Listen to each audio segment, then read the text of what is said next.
you so much.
Good evening, everyone.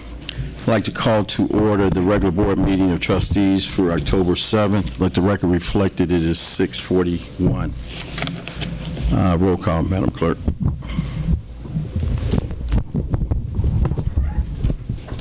Trustee Denton? Present. Present. Thank you. Trustee Steve? Present. Trustee House? Present. Trustee Brown? Present. Trustee Holmes? Present. Trustee Henyer? Present. We got a quorum. If you all stand for Pledge of Allegiance. Pledge allegiance to the flag of the United States of America and to the republic for which it stands, one nation, under God, indivisible, with liberty and justice for all. If you would remain standing, I have Deputy Chief Rush lead us in prayer tonight.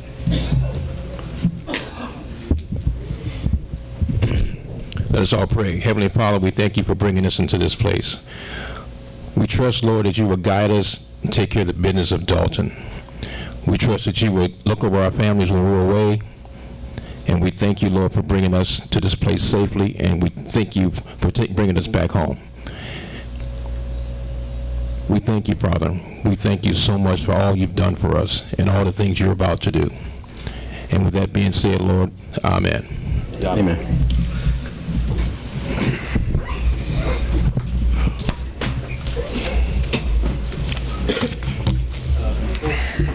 Before we have our general announcements, we have a police officer, a new police officer going to get sworn in tonight. Chief?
Welcome, Joseph M. Flinton.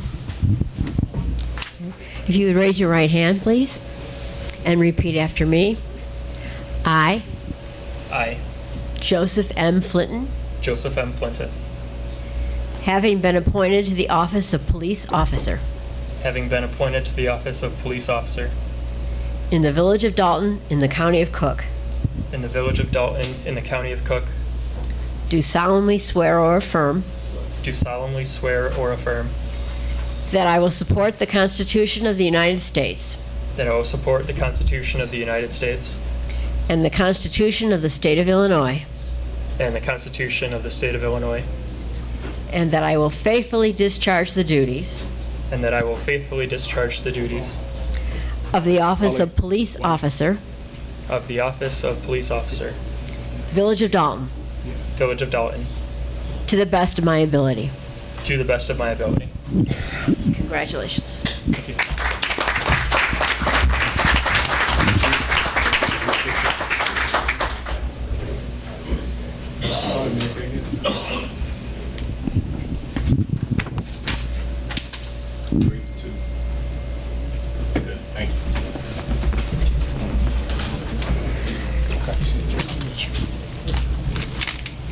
Excuse me, Mayor. There's like 25, 30 chairs downstairs. Why we gotta stand up? They're downstairs. Well, I just went to the bathroom. I see 25, 30 chairs lined up on the wall. Well, if you want to go down and you bring some chairs up, you're welcome to. Normally this would accommodate our board meeting. Now, tonight, if there's more than what's been accommodated for here, we don't have the manpower right now to bring up chairs. So if you'd like to go down and bring up chairs, you're certainly welcome to. Just a little history on our newly hired police officer, Joseph M. Flinton. He has 6 years of law enforcement experience.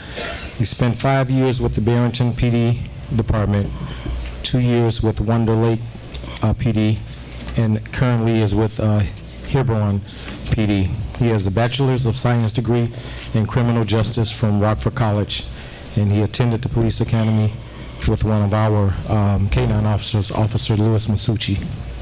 Welcome aboard, Officer Flinton. Okay, thank you, Chief. General announcements. I'd like to bring up Ms. Samantha Hill to just give you a little bit of information. Right here, yes. What?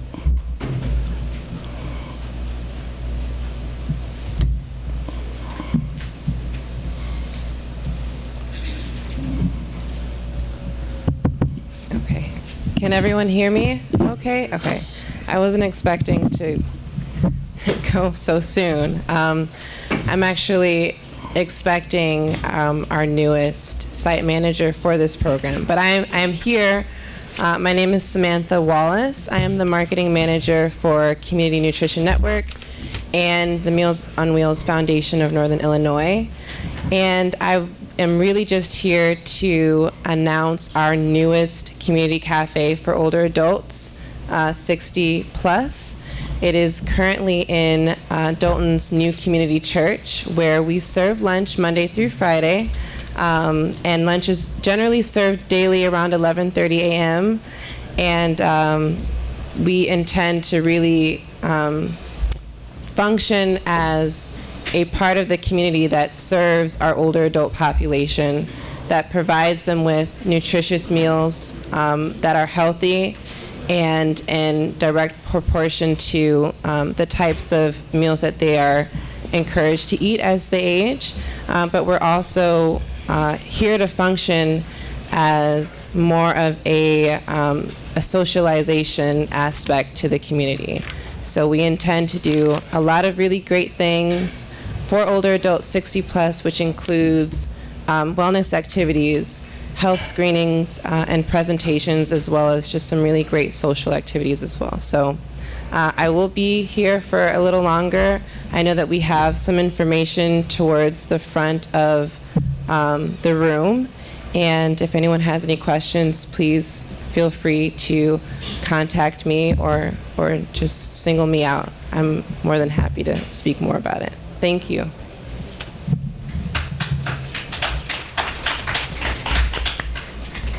Any more general announcements? Yes, I have some, Mayor. Go ahead. Thank you. Good evening, everybody. Thank you guys for coming out today. I have a couple announcements for you. The first announcement is we're having a cancer luncheon. It's going to be held at Dolton Park on October 26th from 11 until 2. Again, a cancer luncheon on October 26th from 11 to 2 p.m. at Dolton Park. Please RSVP. My cell number is 708-297-6859. Again, that number is 708-297-6859. Or you can send me an email at tiffanyforchange.org. Again, don't forget, save the date. The next thing, tomorrow, we're having a town hall meeting at Abundant Living right here in Dolton.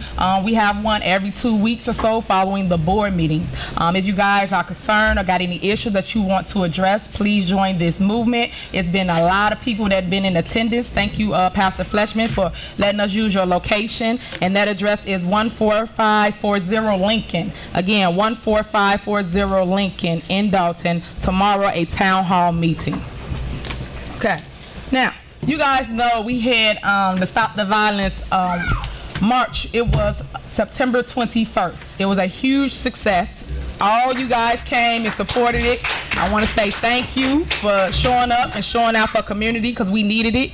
People came from all over, from South Holland, Riverdale, Harvey, Lansing, everywhere, Calumet City as well. I just want to thank you again for basically backing me in this movement. I want to first give a shout out to Janet Rogers, Tyrone Rogers. He's an alderman in Harvey. I have here Jason House, the trustee here in Dolton, Deborah Denton, trustee in Dolton, Riverdale president, Betty, she's the Park District president.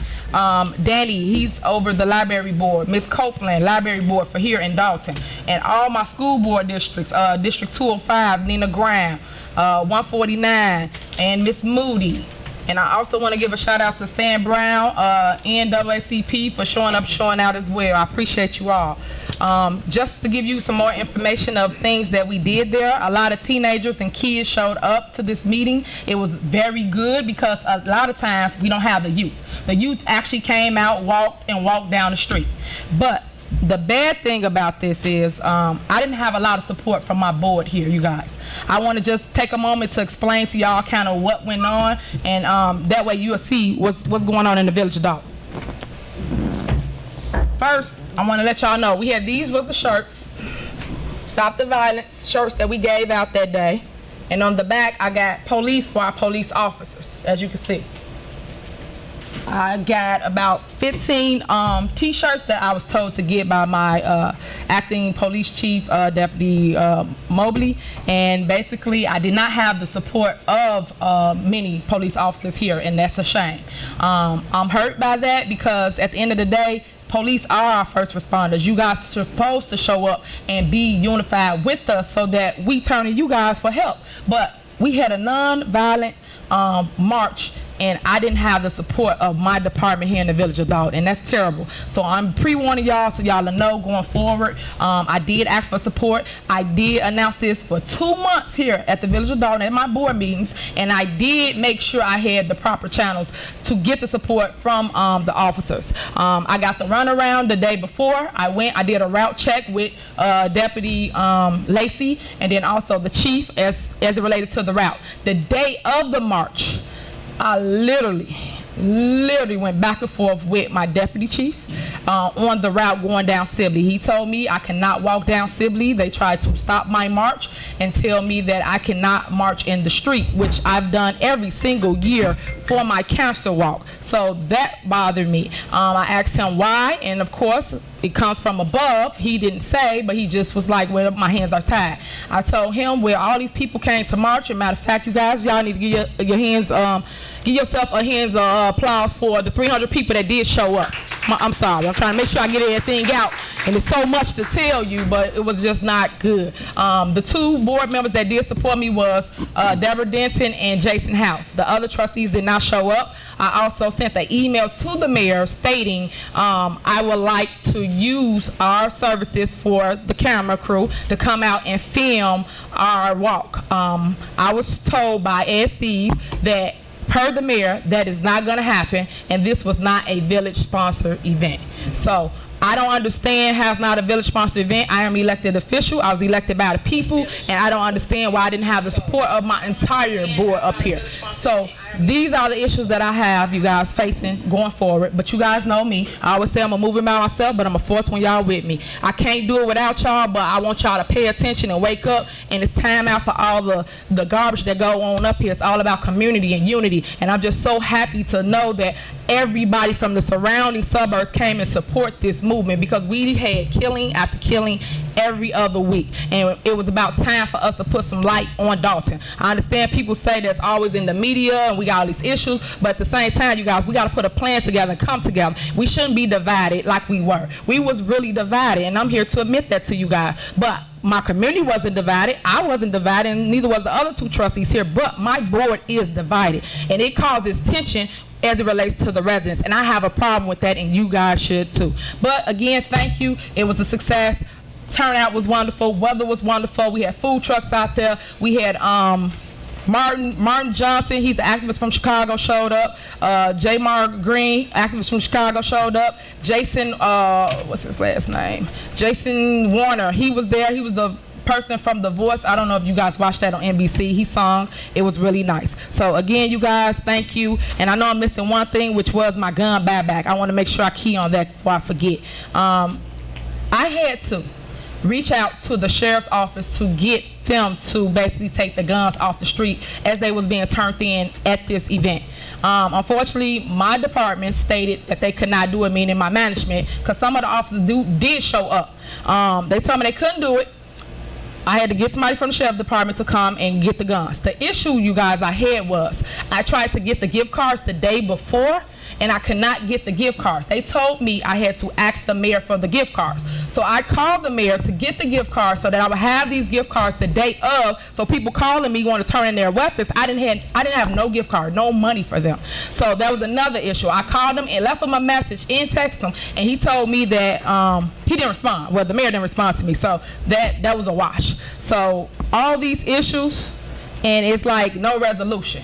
I want to be proactive before I be reactive. That's my goal here, and that should be the goal of the entire board. Yes.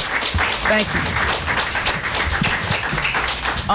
Last but not least, Menard showed up. I want to give a special shout out to Tony over at Menards. He brought his HR director to give you guys jobs. He promised me jobs that day, so those that showed up and got an interview or got jobs, I just want to commend you for actually coming out and getting the resources that was supplied to you. We had Dora the Explorer from the daycare, which was directly across the street. She showed up. The electrician union and plumbers union was there. We had DJ Ruckers. He's a Dolton resident. He DJ for free. We had Food for Less out there, and a 15-year-old DJ was there as well. Thank you guys. Stay woke, pay attention, stay tuned. Thank you. May I be recognized? Go ahead, Trustee. First of all, I want to commend Trustee Henry on any good that she does to try to stop the violence. I commend her for that. But I want to make something she said. She mentioned my name. And true, it wasn't a village-sponsored event, so I was instructed by the mayor not to do anything media-wise. However, is that when we say, you know, we're not together, there's division. There's Sir, you're out of order, sir. You're out of order. So when you say there's division, and there is division, but it didn't start with the violence march. If you know, there's been murders in other surrounding suburbs besides Dolton. But only suburb that has an elected official that goes Facebook Live from a murder is Dolton. Only village that has an elected official to go Facebook Live and talk about other elected officials. I've been called bobblehead on social media by an elected official. I've been to all the new trustees have been talked about on social media by an elected official, which is unbecoming of an elected official. If you're an elected official, there's a certain amount of respect and decorum that you should carry yourself on social media. So before the violence march, before any of that, the Trustee Henry's social media has been very reckless towards me and the other trustees, and that's reality. So I commend her for anything she does, but the division didn't start with the violence walk. Division started when we won this last election. And ever since we've been in here, again, like I said, in South Holland, you don't have a trustee going on social media talking about there's a murder here, there's a murder here, announcing it to the world. You don't have that in other towns. But here you have that. And you don't have other elected officials talking about other elected officials on social media. You're not going to find that in any other town besides Dolton. So I understand the division that happened, but it didn't start with this violence march. And if anything that she wants to move forward with me and her on, we can do that. But don't act like it just started now. That's been out. And now I've been blocked from her social media page. So she talks about me on a regular. From people call me and say, you know, she's mentioning your name again. But I can't see because I'm blocked. So as an elected official, as you represent the town, you don't represent yourself. You have to have some type of decorum and responsibility for what you say recklessly on social media. That's all I want to say. Excuse me. Also, not to piggyback on Ed, but the young lady, Angelica Smith, who lost her life outside of the bar. She had a balloon release ceremony given by the Honorable Dorothy Brown. We were invited September the 20th, and her homegoing celebration was that Saturday that we attended, and the mayor was asked to speak. So it wasn't that we wasn't there because we didn't want to be there, but we were asked to attend her homegoing celebration by her family, and so we attended. And also, I'm asking you to continue prayer for her family. The young lady that lost her life had a 6-year-old daughter. So continue to pray for that family. Thank you. May I be recognized? Go ahead, Trustee. First, thank you all, every one of you all, for coming out. But, you know, I was well aware of the march. Looking forward to participating in the march. But, as usual, I was called as a crisis responder to a HBT hostage situation in the city of Chicago. I was called to a police officer being shot, and I was also called to 3 homicides that happened over that night. So I want to thank you all for coming out to support it, because, see, I can't be everywhere all the time. But as long as they got bodies out there and people like you to fill the streets and stop the violence, I'm okay with that. God bless you. Thank you. Mayor. Go ahead. Okay. I know that my colleagues are upset, but that's my social media. All I do is state the facts of what we do in this village, which is they feed you a load of crap and don't tell you the truth. That's the issue. The problem is we used to get emails every time there's a murder or something happened in the village. Guess what they did? Stop sending the emails because they said we should know. But when I go in a grocery store and a resident know more than I know, and I'm an elected official, I sit on this board and I don't know, I got a problem with that. And you should too. Y'all need to stop being upset about what's on social media and start worrying about what we do here in this village. That's 2 separate entities, 2 separate things. That's your personal life. That's what you do. My other issue. Everybody got every excuse about what they had to do that day. The whole issue is this was planned, pre-planned 2 months ago. So we all go to funerals, and this is all with respect, you guys. Funerals and different events. We take time and we go, we pause, and then we end it and we go to another event. I've done that several times, jumped to 7 different functions, but I still made it to everybody because it's respect. It's about making sure you came to support, but yet my board is not doing that. My other issue, people saying they had 1,000,001 things to do. Let me tell you something about Dolton. I grew up out here. When you got 1,000,001 things to do, you make plans for Dolton first. I don't care about what you got to do outside of Dolton. Because you ran to sit here, you need to show up and show out for your people when we need you. That's it. That's it. That's all. So I'm just sick of all the excuses for why people couldn't come together and band together for what we needed. Y'all need us now, not later, right now. So when they come to your door and they knocking about a vote, y'all remember this moment. Y'all remember how they turn their backs on y'all and don't be there or hear y'all voices, or how they cancel board meetings because they don't want to hear from the people. I'm sick and tired of that. And they just mad with me because I call them out on their garbage. That's it, that's all. I'm going to continue to do that. Unfortunately, I am the youngest trustee, but guess what? I am the senior trustee. They don't respect my seat or my title, but they get upset when I talk about them. And yes, y'all are bobbleheads. Y'all don't think for yourselves. Y'all do exactly what the mayor says, and that's it. And I'm tired of that. Y'all got to stand up for yourself and have a voice for the people. It's the people first. Again, this is a board meeting, you know, so if we gotta throw blows at one another, we can say that for after the meeting. But this is not the time for somebody to be calling other folks bobbleheads. Again, this is a board meeting. So I'm responding that for after the board meeting. I'm responding because the other trustee brought that up to the board meeting. I never ever brought that up here at the board meeting. He brought Facebook up. Okay. Facebook had nothing to do with what we're talking about. Facebook is a tool to communicate, not to get on there and what I'm saying is, what I'm saying is, stop being mad and let's get together and work together. That's it. That's all I'm saying. It's about being an adult in the situation. Okay, then y'all need to be an adult. If you got conflict, then we need to talk about it outside the board meeting. I try to talk to everybody on this board, and none of y'all talk to me. I talk to Jason House and Deborah Denton. That's it. That's all. All the new trustees, I do not speak with. We're gonna move on. We're gonna move on, trustee. We're gonna move on. All I'm gonna say is 2 sides to every story. That's all I'm gonna say. You've heard one side. There's 2 sides to every story. Next thing on the agenda is citizens address. Anyone that would like to address this board in regards to the agenda items. In regards to the agenda items, you can come up and address the board. Excuse me. Yes. I didn't know. My name is Janet Rogers. I am president of the school board in Harvey, Illinois. I know Raleigh. I know a couple of people up here, but I've known Raleigh for, I think, longer than anybody I've known up here. Since the Stop the Violence is not on there, I was there for that. But this has something to do with police officers. So I think... Janet. Yes. If you will, there's another citizen's address. So we just, at this moment, we just want to talk about the agenda items. This is an agenda item. Which one? It's the agenda item. You just swore in a police officer, didn't you? And it's related to a police officer here. Yeah, but Janet, I know why you're here. All right. Well, you tell him. Because he treated me like I was dirt at that Stop the Violence rally. And I know you better than that. And that Lacey, He's got to go. Janet. Well, we need to talk. Okay, we can talk. Because I got a motto. How can you be big when Lil got you? Okay. Lil ain't got me. We got everything. We gonna talk today? Yeah, we got everything on camera. Okay. So you got it on camera and I got him on tape because the other guy was taping it. All right, we got Don't everything. threaten me. I'm not threatening you. I'm not talking to you. You know what I'm talking about. I didn't look at the tape. We got everything on body camera. So whatever happened, we'll talk about it. I called you. Okay. I tried to. I don't normally come. I don't want to get into your mess because I don't. Yeah. But when it comes to me, I'm upset. Jen, you're the school board president.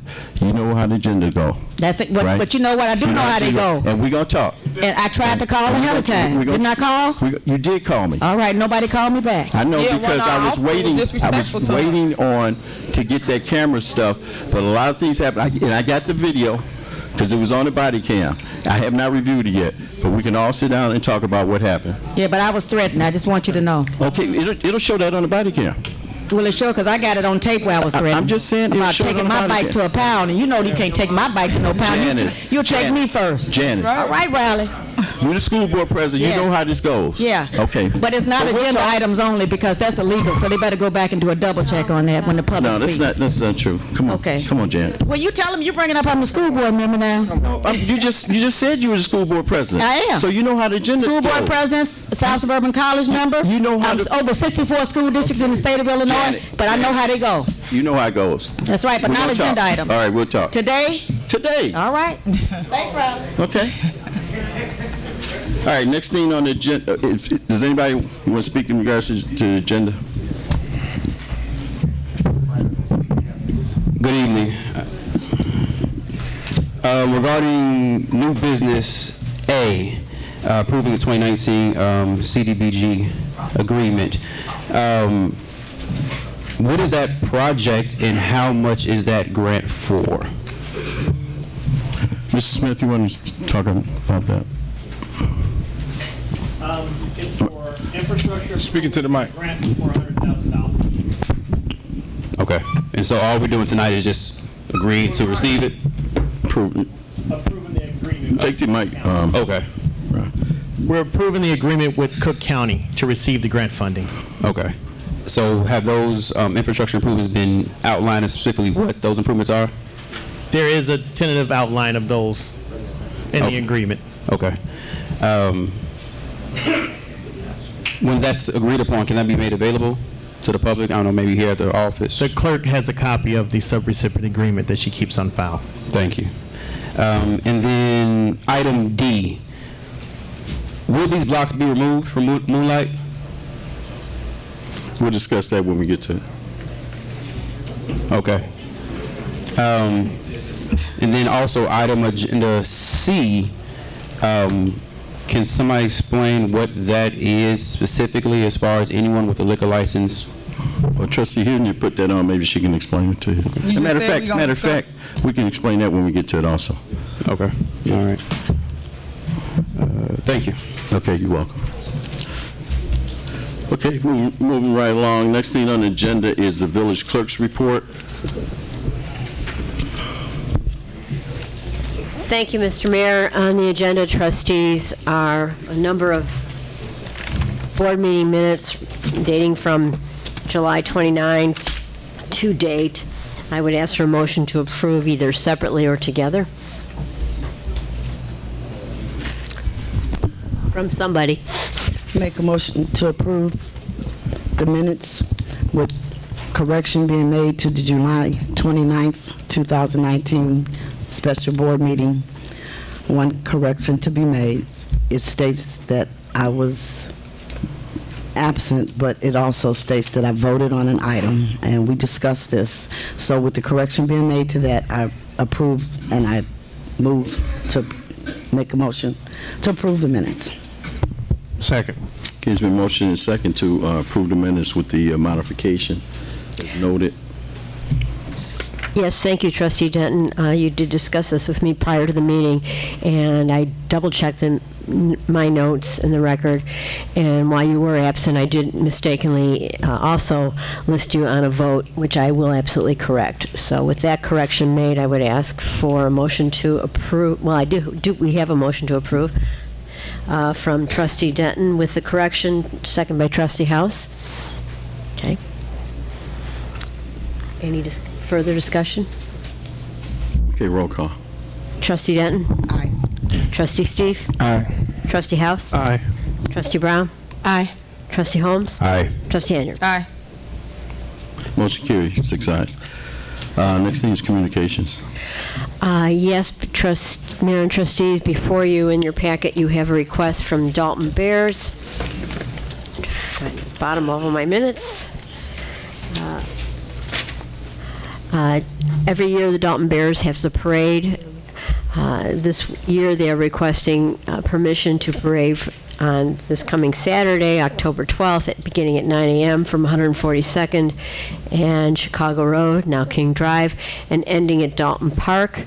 They anticipate 100 persons participating. I would ask for a motion to approve, or if there is any discussion. Can I get a motion to approve the parade for the Dolton Park Bears? I approve. Second. It's been motion and second to approve the parade for the Dolton Bears. Any discussion? No discussion. Roll call. Trustee Denton? Aye. Trustee Steve? Aye. Trustee House? Aye. Trustee Brown? Aye. Trustee Holmes? Aye. Trustee Henry? Aye. Okay. Motion carries, 6 ayes. That is all that I have. Okay, in lieu of the Project Connect meeting that normally happens the last Saturday of the month, there will be a town hall public hearing on cannabis. That will be October 26th from 10 a.m. to 12 p.m. So that will be in lieu of the Project Connect meeting. Also, from Public Works, it's going to be right here. Yeah, right here at Village Hall. Okay, we have successfully planted 38 trees along Greenwood on Saturday, and Public Works and the Arboretum have planted those trees. There's currently 9 trees left at Public Works. Matt, is that to get planted or to give away? To give away. To give away. And Public Works has 9 trees left. And how many did we give away out? Or how many was it total? 200. There's 200 trees. We planted a number of trees and we gave away the other ones. There's 5 northern pecan trees, 1 black walnut, and 3 catalpas that are available for giveaway at the Public Works. First come, first serve. Okay, next thing on the agenda is engineer's report. Good evening, Mayor, Madam Clerk, Trustees, residents from the Village of Dolton. Just a couple of items on my report in front of you. We're 95% completed with the 2018 Cdbg project. We ended up resurfacing Meadow Lane, Dorchester, East End, 146th Street intersection, and 158th Street. Just punch list items, close out documentation, and we have to draw down the grant funding for that project. On the agenda today is the 2019 Cdbg Sub-Recipient Agreement. I'll go into more detail on that once we get to that agenda item. You also have an update on the various PACE bus shelters. Some of the windows have been smashed and some of them have been removed, and we're waiting for PACE to replace the entire shelter. Last item I have, there is a planning grant that's available through CMAP and the RTA. It's for updating zoning ordinance, studies, TODs, corridor planning, and also for comprehensive plans. So that grant is due on October 17th, and we planned on applying for that grant funding. That's all I have this evening, and I'll entertain any questions the board might have. When are you going to place that shelter in front of Dennis' office? I am waiting to get an update back from PACE. I got an email back from them, and they have a subcontractor who does the installation. Jessica from PACE said she was going to provide me with an update as soon as information became available. I will pass that information along to yourself and also to Mr. Stacy. Okay, thank you. Thank you. Okay, next thing on the agenda is committee reports. Finance, Trustee House. Good evening, everybody. Brief overview. We maintain or we continue to hold our monthly finance committee meetings on the fourth Wednesday of every month. This month, the committee meeting will be Wednesday, October 23rd at 5:30 p.m. here at the Village Hall. So I encourage everybody to come, bring your questions. I'm encouraged that as we continue to do our meetings, I get more and more questions about a packet. We do pass out a packet that's about 25 pages. I think the first few months was a bit overwhelming, but now residents seem to be following the flow and the format. So I hope that means that collectively we're making progress. Quick highlights: we're on track to make our bond payment for this December. We are on track to make our water bill payment, the lump sum settlement that we have entered into with the City of Chicago. So all things considered, we are maintaining expenses that we have committed to. We do remain, and we probably will for some years, fiscally tight. So we cannot say that we're thriving, but we are maintaining the status quo. For those, we have a $4 million balance of outstanding water bills, meaning that there's $4 million worth of bills out there that have not been collected. The water turnoffs, as a result of that, have increased and will be on an ongoing basis increasing. So for those who may have skirted by a little bit longer than the village is comfortable with, I encourage that those payments come in quickly, or the payment arrangements as well. I think the office has worked as hard as possible to make arrangements to make it palatable for residents, but we do want to make sure that before that shutoff comes, that you have an arrangement in place and we can continue to collect. With that being said, that concludes my finance report, Mayor. Okay, thank you, Trustee House. Next thing is housing, Trustee Brown. Okay, good afternoon. These numbers are from May through September the 30th. As is sales, 156 for a total of 31,000. Grass cuts, 43 for a total of 72.75 collected. Board ups were 13 for a total of 678 collected. And regular sales, 69 for a total of 13,800. And transfer of water bills to the tenant's name, we had 52 for a total of 1,300. Also this Saturday, we're going to have a workshop for the Housing Committee. So it's Saturday, October the 12th, 11 a.m. to 1 p.m. Crime-free housing, the housing market, CETA, foreclosure prevention, home ownership, Cook County lead abatement program, and more. And we will have refreshments this Saturday. So plan to see everyone there. Thanks. Village Hall, Saturday. What time again was that? 11 a.m. to 1 p.m. Okay, thank you. Okay? Thank you. Police and Fire, Trustee Holmes. Good evening. During the month of September 2019, the Police Department responded to 3,059 calls for service. In addition to the responding calls, the following activity was recorded. First watch, this is for traffic, had 116. Second watch, 75. Third watch, 85. A total of 276. The previous month we had 133.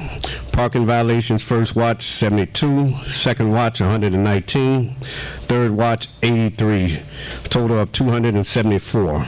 Previous month we had 210. Criminal arrests, first watch 39, second watch 5, third watch 19, for a total of 63, and that also is the number we had the previous month, 63. Warrants on the first watch we had 2.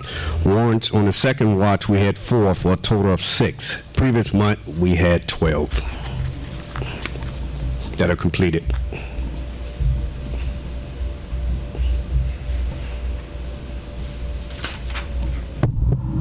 And your report, Trustee Holmes. Repeat that again, Mayor. That ends your report. Yeah, data completed. Okay. Trustee Steve, Public Works. Yes, sir. Thank you, Mayor. Public Works is moving forward. We're getting ready for the winter time. Last Public Works Committee meeting, we discussed getting new trucks, new front-loader trucks to push the snow out when it snows. So we're in the process of getting that right now. We're looking at it, compare used versus new. So right now we're waiting.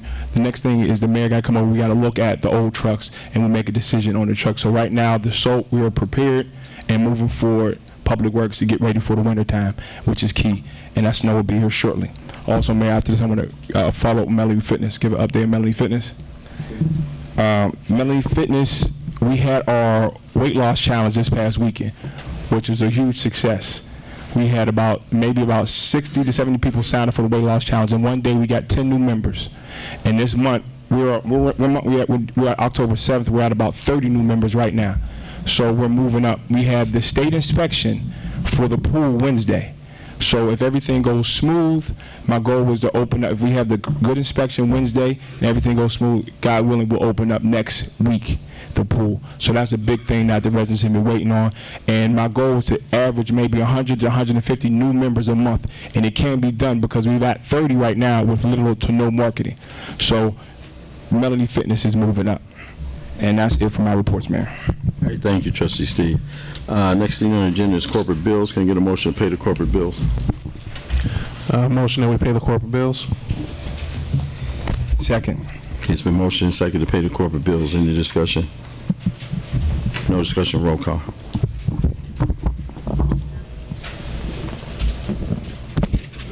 Trustee Denton? Aye. Trustee Steve? Aye. Trustee House? Aye. Trustee Brown? Aye. Trustee Holmes? Aye. Trustee Henyard? Aye. Motion carries 6 ayes.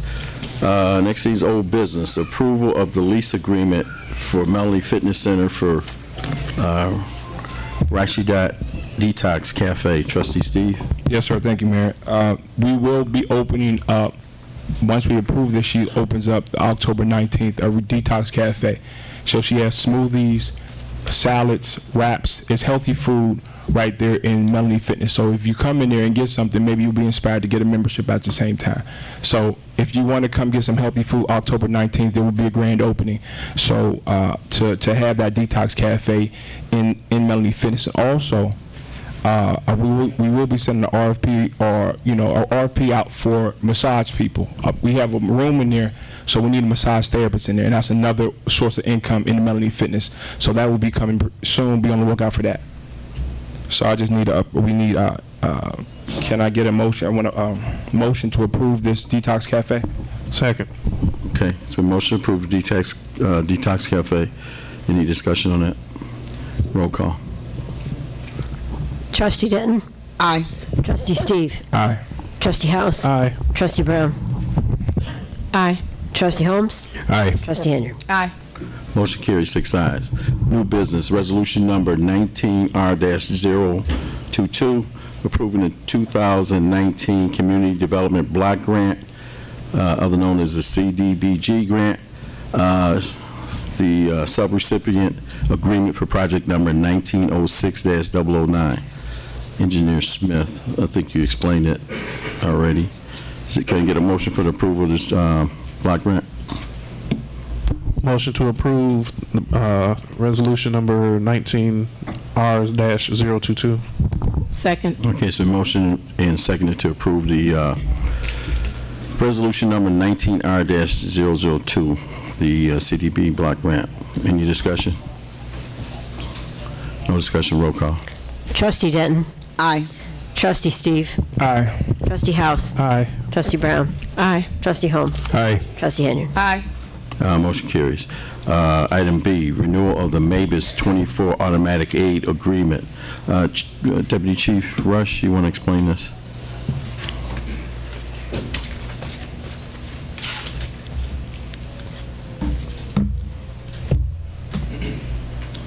Good evening. The MABUS, M-A-B-A-S, is a mutual aid box alarm system.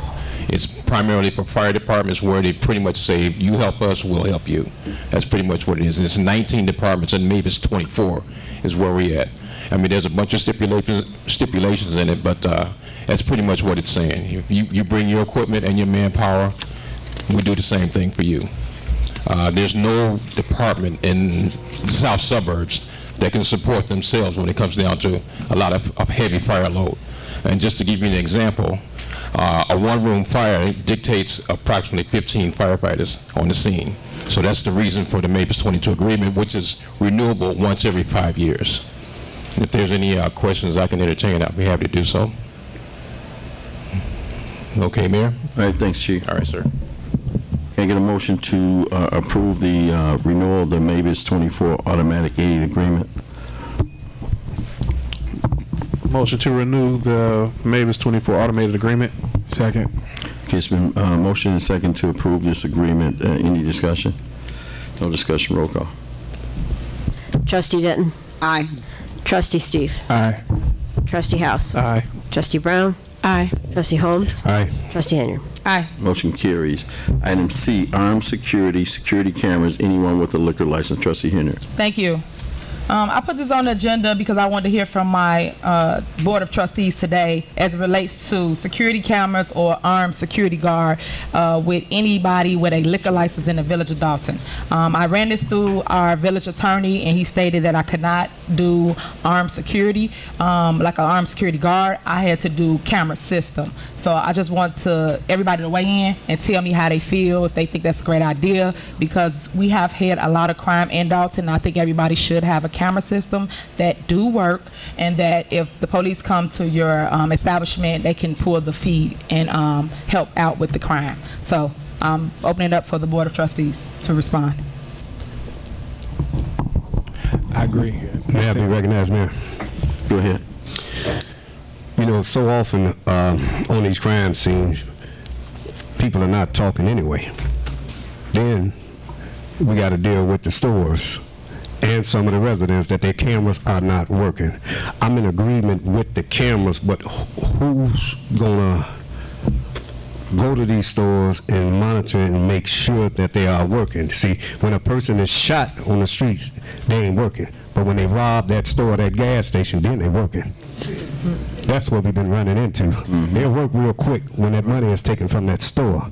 So I'm agreement with it, with the cameras, because I hate for any mother or father to go through this not knowing that somebody got that video and someone know who killed somebody, but at the same time, we run into this over and over again. My cameras are not working until they get robbed. I would just like to see somebody just go monitor them, even if it's once a month, 2 weeks, go in there and make sure, let me see that your cameras are working, instead of somebody getting that heart or having that heart attack saying, my cameras ain't working, until the police come and your store is robbed. But you can show James and Jimmy robbing your store, but you cannot show the outside when someone is getting shot. Okay. Well, I talked to the attorney, and he stated that we can make a law for that. That's the benefit of what we do now. So now you're on the opposite side of the table, so you can put that, you can enforce it into a ordinance and state that, I think he told me 60 days, we will give a resident or somebody that owns a business the opportunity to put the camera system in, and then of course we will have our inspection department go out and check it out. So you can write the law however you see fit, but I do think we need it. I'm glad you're in agreement with this, so I would like to move forward at the next board meeting. I want to just hear from the other trustees as well. May I be recognized one more time, Mayor? Go ahead. With this armed security, I'd like to look deeper into the armed security, because a lot of these stores, it's not only in Dolton, everywhere. Everybody shop with them. They make enough money to hire people in the community to be security guards if they've been trained and got their license. That's what I would like to see. So if it's armed security, they should be able to hire people here, because we got enough here that can go to school, get trained, get certified, and there's a job for them here in Dolton. So if they're making that money and people are shopping with you, you should be able to hire an armed security guard that stays in the Village of Dolton.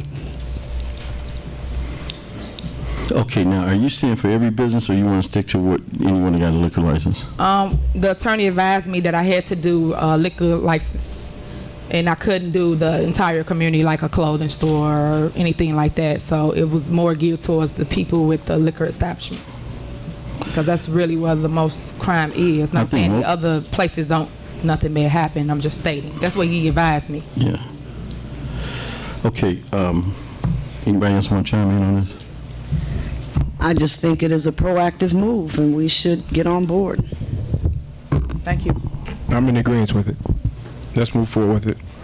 Okay. I agree also. All right. No.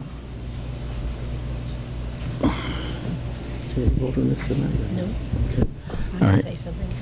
Okay, village clerk advising we cannot vote on this tonight. You can get a consensus, discuss it further in the committee of the whole meeting.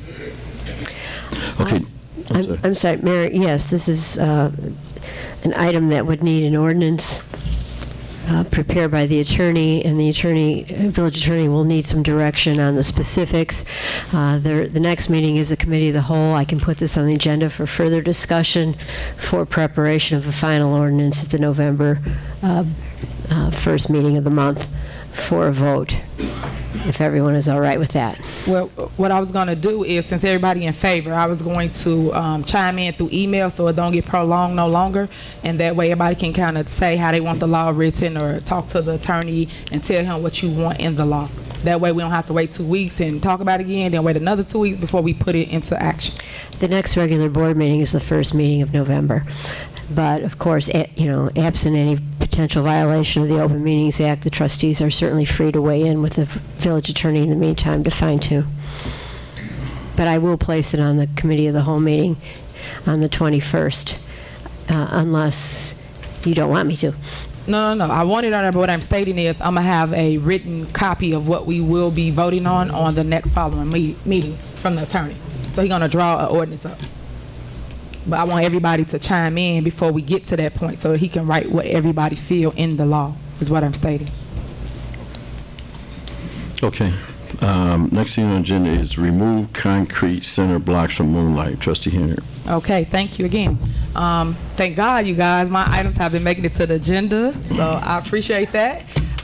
This item was put on here by the residents. You guys communicated with me and told me that you was dissatisfied with the concrete barriers that's located at Moonlight on Woodlawn. So what I'm gonna do today is I'm gonna have you guys come up and you speak to the board, including the mayor, and tell him how you feel about the concrete boulders. So I'm looking for resident Sabrina and Herb Ruckus and Pastor Fletchman, and you guys can come forward. So just to give you guys a little background, we had a little issue at one of our stores here in the village of Dolton, Moonlight. It was a shooting there. After the shooting happened, the young lady did pass, and the mayor decided to put concrete boulders up around this establishment. The residents have joined forces to basically say remove the boulders. They contacted me. They came to the town hall meetings, and basically they put an ordinance, not an ordinance, I'm sorry, what is that you guys put together? They got some paperwork they got going around. Petition, there it is, thank you. Petitions with a ton of signatures on it for the mayor to remove the boulders. I gave them this platform because I wanted them guys to be heard. I want you guys to speak to the residents, speak to the board, and tell us how you feel. So the floor is yours. Okay. Good evening, everyone. My name is Sabrina Rux. This is my husband, Herbert Rux. I'm new to the community, but when that killing happened up there, it's very sad. 16-year-old. How many more children have to lose their lives? The blocks up there, why are they there? What are they protecting? Are they protecting any lives? No. Cars still drive up there. It's an eyesore to the community. The first thing you see when you get off the expressway is those blocks. Now, if you did already live here, would you want to come into a community to live where them blocks are there? It's a red flag. Why would you want to do that? We had that killing over there at the lounge. Do you see any blocks out there? Does anything block them? Why is that not blocked off? Ms. Rux, can I ask you a question? Yeah. Where do you live?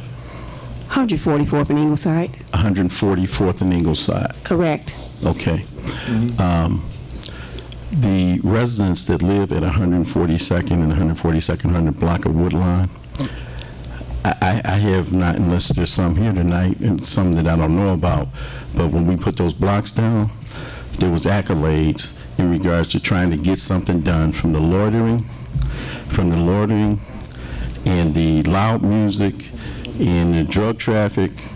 Now, your proximity at 144th and Ingleside to where that store is located, you don't see the everyday.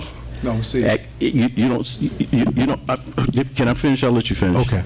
You don't see the everyday activity when it's 1 o'clock, 2 o'clock in the morning when our police department get complaints about the loud music, the loitering, the drinking in the car.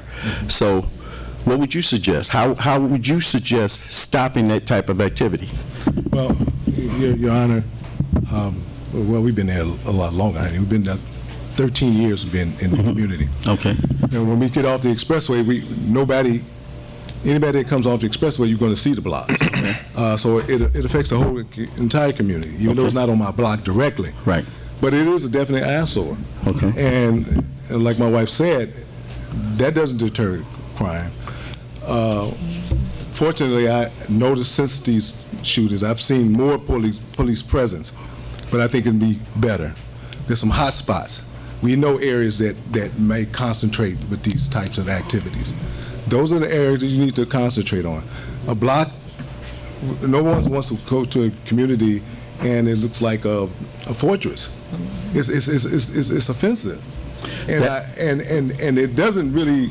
I mean, what other alternative other than providing, like you guys said, some kind of electronic security or law enforcement person? That electronic, that's more reasonable.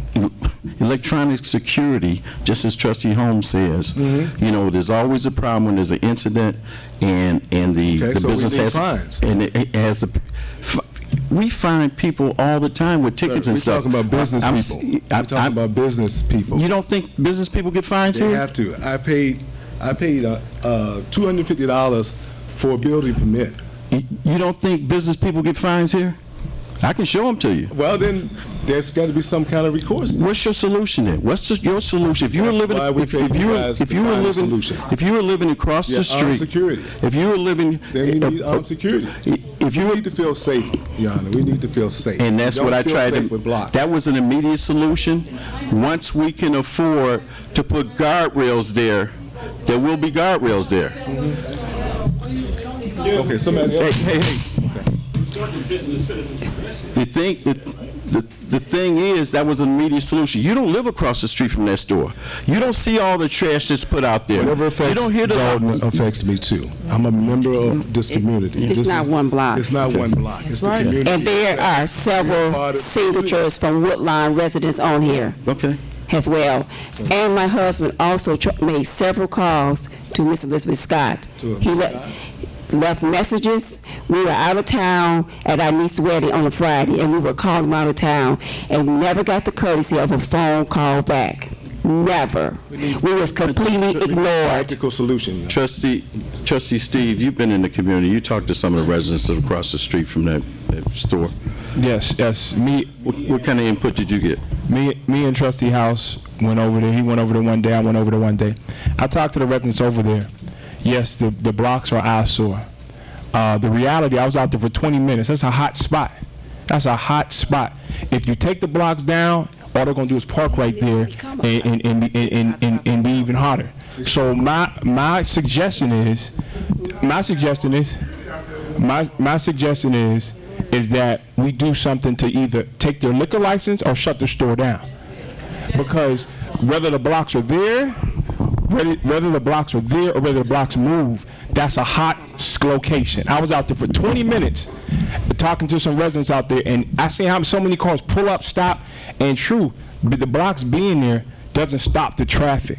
But something, and one lady told me, she said, she lived directly across the street. She said, I understand a 16-year-old got shot, so something had to be done in the immediate, in the temporary. And that's not the long-term solution. The long-term solution is to move to either close that place down or get rid of the liquor license. That's the only way we stop that hot spot. But to make this about blocks, if you move them blocks, it's going to get even hotter. If you keep them blocks here, it's going to be hot. So whether you move them or not, the spot is a bad location. It's a bad location, and you go in there, it's not the cleanest, and there's liquor all over the place. Okay. It's not the cleanest. So if we want to come up with a real solution, moving the blocks is not the real solution. And like you said, you pay us to make them decisions. So I suggest that we move to either shut them down or take their liquor license, because the store is no good. There's a hot spot right there. That's what I suggest. And the irony is that people still park there. People park between the blocks. People gets out their cars and they're all on the block, back and forth. I drive up and down there. But they're backing their cars quicker than they were before when they were allowed parking there.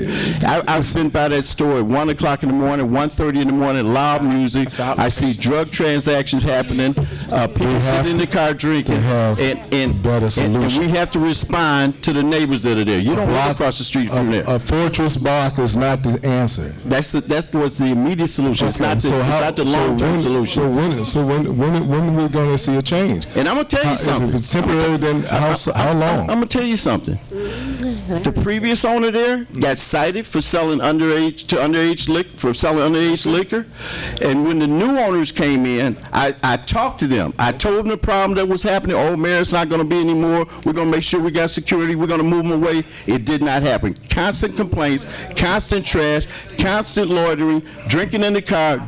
Nothing ever changed.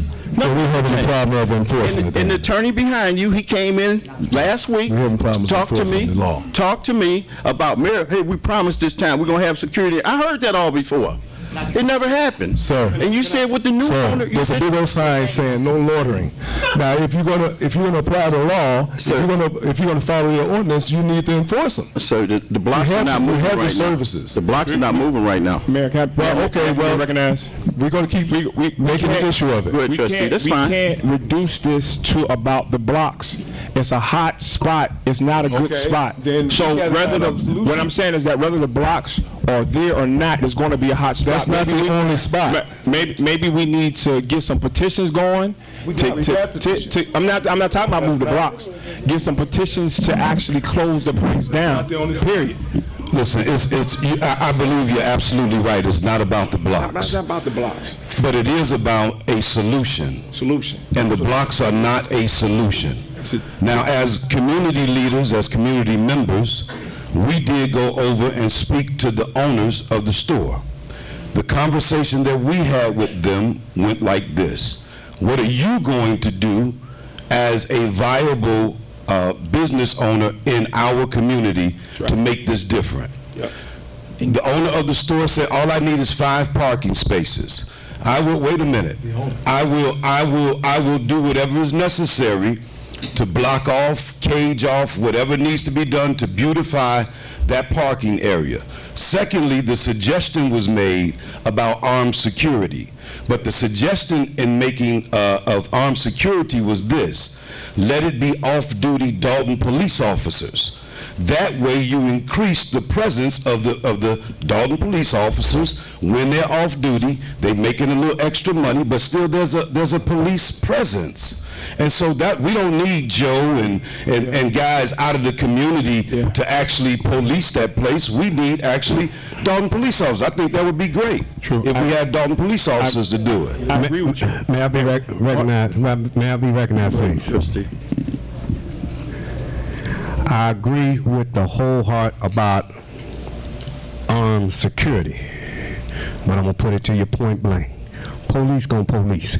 I'd rather see residents in Dolton who don't have a job, who got certificates to do armed security, get hired and be right there. I mean, you was once out there with me to shut these liquor stores down. Absolutely. And I still believe in shutting them down. But I don't think that we need vacant businesses in the village of Dolton. I understand that. If they want to be valuable in this community, then let them be valuable. I understand that. But we still need to hire the residents who have the certificates that carry armed security. I'd rather see them working. I think that would be too dangerous to have residents. I think it would be best to have our own police officers. I don't think so. Police our community, and then we have a greater presence. We're talking about hiring people. People need jobs. People got to feed their families. But then you all have to do more economic development to feed the families, to create. Let's hire people from the community to be armed security. I don't think not for that. Yeah, but I don't think for that. I don't think for that. I don't think for that. What's your immediate solution for the problem? I mean, I just explained to you what the owner said that he would do. And listen, man, let me say this. It is not my job to make the immediate solution. It's your job to determine what needs to be done. No. It looks like that's going to be a permanent solution. You cannot buck around this. Something needs to be done on a permanent basis. And you cannot continue to turn it on the residents to make the decision. It's up to you to make the decision and this board that is sitting in front of these community members. You do not know how many conversations I've had with the previous owner and the current owner about what they promised. They promised they were going to have security. Have a conversation with the community. That's all I'm saying. Can I be The conversation needs to be with the community. May I be recognized? Okay. You need to enforce what the community wants. May I be recognized, Mayor? Go ahead, Trustee. I want to say something. Also, I see the business owners. At the same time, they get rich off our community. Rich. And that place is filthy. It's dirty. And the owners are here. So let me say this. Let me finish. Let me just say this. Come on. I told him this. No, Steve, just let me say this real quick. Let me finish my point. My point is, we sitting here going at each other over some people that don't even live in our community. They're getting rich off our community. I agree with you 100%. When I was out there with the mayor, the owner was crying. Please, please. I agree with you. Somebody else came out there, then he got Tough Tony talking about you can have this business. And she was out there. So I'm not about to argue with a person that live in the same community. Absolutely. Absolutely. Over them that's getting rich off our community. Listen, I agree with you. And this is the same thing that I shared with them, Steve. I said, listen, we'll stand with you today to ask for those barriers to be removed because we want to see if you're going to be a valuable business like you say that you're going to be. We want to give that opportunity for them to do whatever is necessary. And I told them we'll stand against you tomorrow to shut you down because if you're not going to be a valuable business in this community, you don't need to be here. And I agree with you 100%. I think it's So all them conversations that they had with me about security they were going to have, and I really think the ownership was changed because of the violations that the previous owner had, and that's constantly done. We give violations, and they're subject to losing their license. Now all of a sudden we're going to change it. Somebody else is buying it, and it changes and changes. We're going to stop that. These violations are going to go with the location. You're not going to come in and sell illegal cigarettes and sell illegal alcohol, and then turn around when you get caught. Oh, my brother-in-law buying it from me. It ain't happening that way. These violations. We're going to change the ordinance. Those violations are going to go with the location. So you ain't gonna come back in here and continue to do what you've been doing. The reason that you got tickets and fines. Now, I've had many conversations with the pre. It's done in the city of Chicago. It's done in the city of Chicago, and I want to put an ordinance in place to model that. Because it's done all the time. Oh, the gas station, we got caught. Oh, my brother-in-law gonna buy it. Oh, my sister gonna buy it. That ain't happening no more. Them violations gonna go with the address. No. Now I'm gonna say this. While y'all was out there marching, you didn't see all that trash out there because I came back by there as soon as y'all got through marching. And I talked to them at the date we put the blocks down there. So I said, you got all this trash down, we're gonna clean it up. It hadn't did one thing. I've had many conversations with them. Marching, man, it was clean because I got on them. I said, "Oh, you cleaned up for the march." Yeah. They cleaned. They cut the grass. They did all that. That day of the march. Day of the march. That's not true. Day of the march. They may have. Can we move on? Trustee Henry, can we be recognized for your agenda item? Grass, Reverend Fleshman. Go ahead. Go ahead, Trustee. Okay, thank you. Good evening, everyone. We didn't want this to be a battle. We had the husband and wife team to call the mayor's office repeatedly before we got involved in this. What we want to do is come up with a solution. Mayor, with all due respect, you were quoted on WBBM TV as you stated tonight that you had to do this quickly, something had to be done. But one of the solutions you offered were guardrails, I believe, and we have to look for the funding. The owner of the property has, based upon the understanding I have, he was going to put some money into beautifying that corner and putting up another alternative as opposed to the blocks. Anyone that lives in Dolton would not want these blocks on your block. There was a shooting, Mayor, on your block, I believe last year, a couple of doors down the street, and you would hope that those blocks would be put on Empire Street. There was a killing on Chicago Road at the Sandpiper. No blocks were put there. So blocks is not the solution. We came here for some solutions. We have the attorney here who's representing the owner. I know there are two choices. You either shut them down or you go ahead and make some improvements. It's only really two choices. There are many of us who would like to see the liquor store shut down, but there are other liquor stores that have been violations, just like this liquor store or this bar next door that was open illegally without license or insurance, where 5 people were shot, which seems to disappear from our dialogue. So, and it's about to open again. This bar across the street is about to open again. So I want to hear the hue and cry of that. But the solution is, Mayor, they want to work with you. This is not a battle between you and the other trustees. It's working with the trustees and yourself to come up with a solution. And we would hope that you would meet with the attorney, the persons on the block, the husband and wife team that called you, that you all refused to return the call, and let's come up with a solution. Thank you. Thank you. I just want to add one more thing. I did have a conversation with the mayor, and with the mayor, I'm the attorney for the liquor store, and the mayor had stated that the reason why he put the blocks up is because everybody who lived near the area has stated that they wanted it up, and then since then, everybody's been happy about it. That's not true. So, yes, that is what you said. That's not true. Can I finish? Yeah, go ahead and finish. Go ahead and So finish. I went out, and I got 600 signatures from people who live very close. Most of them on here on this list, and I'll give them to you, Mayor, are from Woodlawn. And as I stated before, we do want to work with you. I had stated that we would get 24-hour security there, and that we would remove some of the blocks just to give 4 parking spaces, and that he would put something that would beautify the city a little bit to put out there. We were given no opportunity to do that. Then you kept telling me how there were so many violations after. I said, Mayor, show me what violations they've gotten, and I still today don't have any of those violations. So just to make statements to the village in order to enforce your point that are invalid is not proper, which is something that Ms. Tiffany had stated earlier, how you guys just say whatever you want and you're not telling the village the truth. Tell them the truth. The truth is that I had viable solutions. You did not allow the owner to do these viable solutions, and you did whatever you wanted to do, and most of the community is mad about that. Given the opportunity to put 24-hour security, we will hire from the village of Dolton and let them beautify, take those boulders out, beautify it by putting a nice fence in there, and give them 4 parking spots. And then trustees' statement that these people are from outside of Dolton. Do you want to make an ordinance that says every single person that has a business in Dolton must be from Dolton? Because you'll be the first village ever in the world to do that. Can we tell you something? There is an ordinance on file that says if you own a business in Dolton, you should be a Dolton resident. Madam Clerk? All right.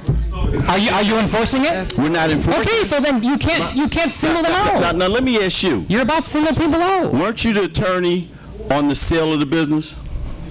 No, I was not. The transfer? I was not the attorney of sale of business. Okay. 100% I was not. And when I spoke to you with the new owner, I said, show me the violations, and you couldn't show them to me, and you can't today because there hasn't been any violations. May I be recognized? There has not been any violations with the new owner. Correct. You know why? Because it hasn't been enforced. Because it hasn't been enforced. Mayor, come on. Don't. This is the last thing I want to do.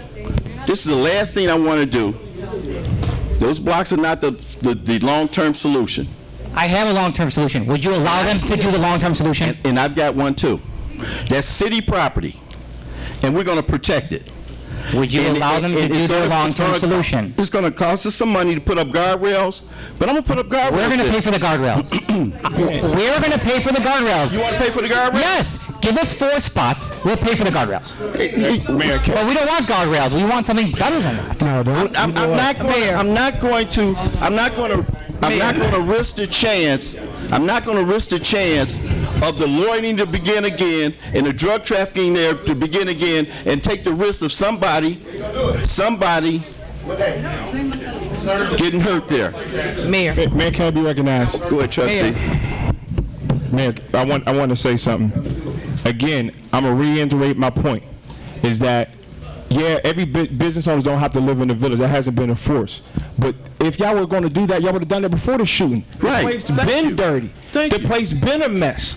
So don't come up here now act like I'm gonna do it now because there's a little spotlight on you. It's not sincere. You don't care about this community. You get rich off us. So we should move to shut it down. My clients are new owners. Let me finish. Don't come up here talking about, well, what you doing this, man? What you doing? You come into our community. You getting rich off our people. Don't do that. Then you can take her and y'all can both sit down. Period. Mayor, don't try to patronize the citizens by saying you get rich off us like we're taking advantage of the village of Dolton. Slow down with that. You're raising revenue for the village of Dolton. Mayor, so you're basically saying that. You're basically saying if you're not a resident of Dolton, you shouldn't own a business here. Yeah. Okay. We're getting rich off you. If you want to open a business, open a business. You know what? Mayor, I'm sorry you're not successful. Let me say one thing. And understand me real clearly. We done lost a lot of lives I understand. No, you don't. No, you don't. Yes, you I don't do. understand. You don't have Yes, a I damn do. clue Yes, I do. about the feeling Yes, when I somebody do. lose their child. Yes, I do. Now, how many people in this community work in that store up there? You can't tell me right now. How many people in this community work in the store? You don't know. I'll have the owner come on. You know, and then let me tell you People another do thing. work there. We have Plenty. We have people that have lost their life. You don't have a feeling. You don't have a clue. Now, I'm agreeing with I him. do. If you all were on board with this and you call yourself attorney, you should have 24-hour security guards there. Somebody walking the streets, monitoring the street, making a move, cleaning up, doing what you got to do. But for you to come over here, it's an insult. It's a definitely insult. It's not an insult. It is We an did insult. request. So all of that you're saying, and I have never got up to address anything, but when it comes to a child dying and living, and a bullet don't have a name, you can sit down and walk about this village. Let me say this. When the previous owners were there was off-duty Dolton police officers working there. And there was cars still parked there, people sitting in the cars, people drinking in the cars, loud music. So if you think that just having a police officer there off-duty is going to chase all those people away, you're highly mistaken. But the barricades are going to do that. It's going to keep the barricades are going to do that. They're going to keep a shooting from happening. What is going to happen is that putting barricades there, or guardrails there, it's going to keep them from parking and prolonging there. They're not going to sit on that street for a half an hour, 45 minutes, or an hour drinking in the car. They're not going to sit there. Now, if we need to, we can also put an ordinance that says no parking. I didn't go that far. We can put an ordinance that residential parking only. Right. And then what? Right. I still gave them. Then you'll practically shut the store down. Right. I still gave them an opportunity to get customers. Go in and get what you're gonna get and leave. But if I really wanted to put them out of business, all I could do is put an ordinance in place, residential parking, and sit the police there to write tickets all day. The 600 signatures show that the residents don't like the barricades there. So do what you may. Correct. We offered a solution. Okay, Mayor. Go from there. We take the barricades down, and then it's gonna be right back business as usual. Right back business as usual. Mayor, this is where I'm at with it. First, I want to say I apologize for the Board of Trustees coming at you that way. Come on. Listen to what I'm saying. Come on. At the end of the day, you still human. I don't do the race card or you shouldn't be in our community. I don't play them games. You can go put a business anywhere you want. Thank you. So I thank you for taking on that location and taking on the burden of the taxes. So I appreciate that. Now, as a business owner, because I'm a business owner, I like the fact that you are coming and standing before us and saying that you want to fix the situation. I'm always going to get somebody an outlet, and I'm always going to listen to you first. And then we're going to come up with the best solution. I'm not into just attacking like they're doing. You're saying you're going to fix the situation. I think we should get the opportunity to do so. If he mess up, Mayor, then that's when you shut businesses down or threaten him with something like that. But if they're saying they're going to fix it, they're going to put money in it, they're going to get an armed security, they got security cameras. If they're saying they're going to do all the above of the things you're stating, hold on, Mayor, hold on. If they're saying they're going to do all of the things that they're saying they're going to do, I think we should get them the opportunity to do so. They got the community behind them. They went out and got petitions done. They got over 600 signatures. If I heard it all before. Mayor, if everybody's standing with the business owner and they're going to hold him to the fire to do so, I think we should give him the opportunity to do so. That's why I'm at with it. Trustee, thank you. Just to wrap it up, Honorable Mayor. Thank you, wrapping it up. Thank you. Hold on 1 second. Let me just do this real quick. Mayor, all we're asking for you to do, instead of doing this openly, where the politics can be removed, if you would sit down with the owner, sit down with the attorney, in private, like they tried to do before when they called your office repeatedly. The owner of the business is willing to put $10,000 worth of improvements on the outside. Maybe in the negotiation that you all would sit down with and give them a grace period. In other words, you have to do this by this time. Just like when we had to fight to get the marathon, that there was much resistance from you to close down the marathon. And as you mentioned before, the owners have now moved to 154th and Cottage Grove. And they're still operating, selling Lucy's at 154th and Cottage Grove at Citco. So we're kind of selective in who we're going to punish as far as rescinding licenses and license revocation. So Mayor, all we're asking you to do is to sit down with the attorney, sit down with the owner, and any of your favorite board members, and sit in closed doors and try to hash this out. Come on, and let's come up with a solution. Okay, thank you. That's wrapping it up. Thank you. You know, very brief. And just for your information, I've sat down with the owners, I sat down with the attorney, he admitted it last week, and they told me the exact same thing that the previous owners told me. They told me the exact same thing when the new owners came. Mayor, we're gonna get it all done. Everything, same promises. And then what happens? What happens? We get a murder there. What happens? You know, and what happens if we give them 4 slots, and then the cars come back, and they loiter, they play loud music, they do the drinking in the car, and then something occurs. Who's going to take responsibility then? Those friends they all have. Correct. Go ahead, bro. Go ahead, sir. Go ahead. Yes, giving honor to the mayor and to his trustees here, I just want to talk about, you talked about making the business owners who live in your town. When you look at economic development, then you look at the socioeconomics that your town have. Just before you get, I didn't talk about the making the what was mentioned? Town. He brought it up. It was mentioned. And he mentioned the fact that if there was an ordinance like this, there is an ordinance like this in Dolton. We haven't enforced it because everybody here in Dolton cannot afford to open up a business. And that's where I was going, because Brother Holmes stated that he would like to hire people from the village to work within the stores or whatever as security.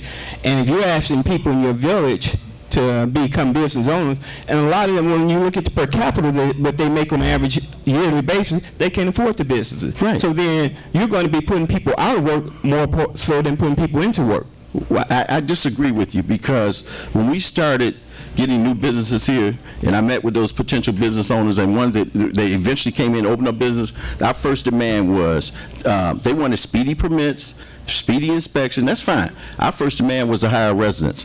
When I came in office 6 years ago, our unemployment rate was at 17.6, and we can prove it because we got the stats from the Department of Labor, and now it's at 5.6. That's because when Checkers opened up, they hired 71 people. When Taco Bell opened up, they hired 33 people. And we demand Are those numbers based upon the people in your village or the people moved out your village? Those numbers are based upon the money that's contributed to Social Security, unemployment security, Medicare. Those numbers come from the Department of Labor. Okay, I'm going to say two things and I'm going to sit down. And secondly, our biggest employer, they had over 400 employees, 419 employees, and they had only seven of our village residents working there. We demanded that they hired our people. Okay. And right now, there's over 70 people that live in the village of Dolton that work there. Their starting wages at $58,000 a year. Okay, so I commend you for that. I'm going to say two things and I'm going to sit down and give you all your meeting. Well, one of the things that you asked for solutions for the people here for the liquor store. That's why you all were elected. You all were elected to make the decisions for the village. Now, you got to go back to your people at some point, and these town hall meetings give you that opportunity and that voice to hear the people. So you got to sit down here with your people here as the leader of this right here and find out what it is your staff want first. Okay. And then come back to your people. Well, second of all, I'm going to say this. You got to stop being so defensive. You're way too defensive. Y'all put me on the defense. Yes. In your position, you can never build a defense. You got to be even killed. All these accusations. But you got to take it on the chin. You're the mayor. You got to take it on the chin. You can never become defensive. You're exactly right. Okay, thank you, sir. I made an immediate decision to stop that loitering there. And it stopped. And it stopped. As a matter of fact, I'm going to take them up on it. You want to pay for the guardrail? I'll take you up on that.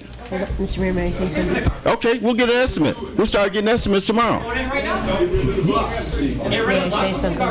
As soon as we get the estimates, you approve of the payment, and you issue the checks, we will take those blocks down. And the next day you can start putting in guardrails.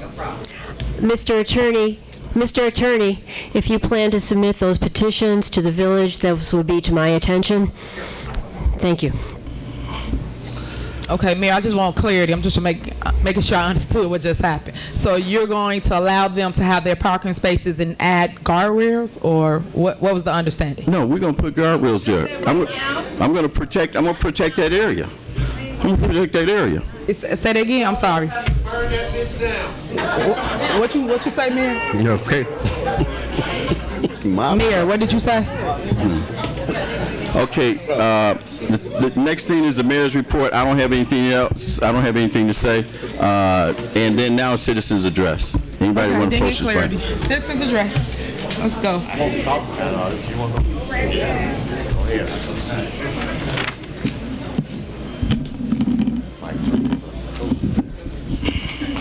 Good evening, board officials, citizens of Dolton. First of all, I really thought it was really inappropriate to circumvent our citizens' address by bringing up that many people on one agenda item. It doesn't take all that. Right.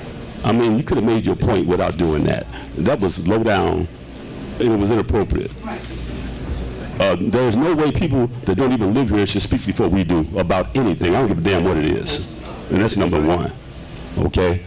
Now, as far as a viable solution, now I'm somewhat ignorant of the way this works, but I know at one point Chicago had put up these blue light cameras, they're very tall cameras, and they were activated by shots and things of this nature. And I know they're probably expensive. But I'm thinking some kind of partnership, because I know Chicago already has the infrastructure in place for that, because it goes directly to a big board where they have, all the locations where the disturbance or the shot rang out. Is there some way we can possibly partner with the city of Chicago or some other villages to get something similar to that in high crime areas here in Dolton and other south suburban locations? Is that on the works, or is that considered, or is that a viable solution? I've investigated all of that, and I'm going to just say this, is that every area, and we got, you're alderman over there. Will, are you alderman in Cal City? No, okay. All right, in every area where they put those cameras, property values went down. So my thought process was, for the last 5.5 years, I've asked for police officers. Only last year was the year that they offered me police officers. Now, and I knew there were going to be police officers exiting because of retirement. There was some disciplinary issues. There was some disability issues. I knew there were going to be, and so now we're about close to 17 to 20 police officers behind, where we could put multiple units in those zones. Now, do you really want cameras? We asked the residents, do you really want cameras in the area and then have your property values drop $30,000, $40,000? That's not the solution to me. Now, in cameras don't catch people. And in some cases, they don't even identify a person other than the silhouette. If they're wearing hoodies and things like that, you need effective patrols. So you need to put things in place to be on the offense instead of on the defense. But I don't care how many cameras they put up, and people feel, oh, I'm secure, I got cameras. They go to work, and the burglar comes in there, he's out of there in 5 minutes. Sure, you got him on video for 5 minutes, but they don't stop him from breaking in your house. So, and hopefully he's identified, or the assailants are identified, and they get arrested. But is that any consolation for them taking you, or somebody shooting you, or there's a murder happening? Yeah, we're glad they get caught, but it doesn't stop the action. And my one other point, and I'm going to say about the shot spotter, Cal City has the shot spotters. Those were $92,000 a year for a subscription for that.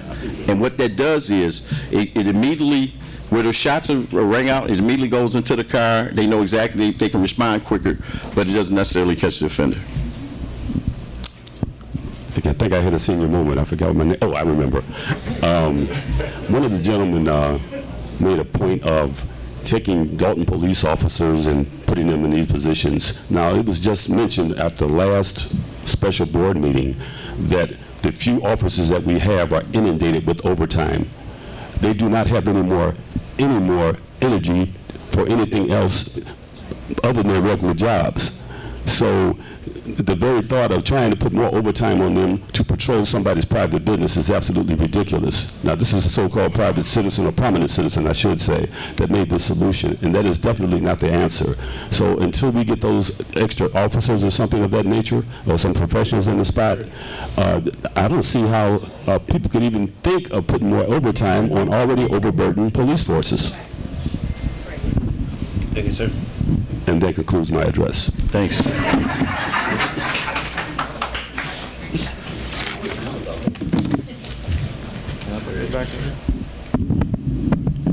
Hello, everybody.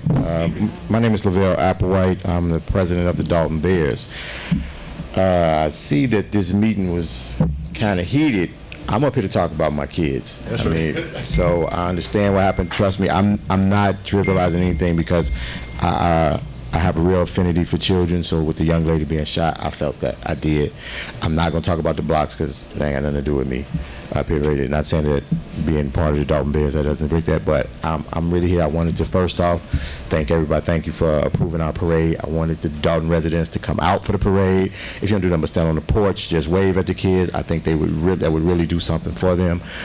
I do believe that the program that I run helps the children. I mean, there is a lot of violence going on, but I just think we need more mentors.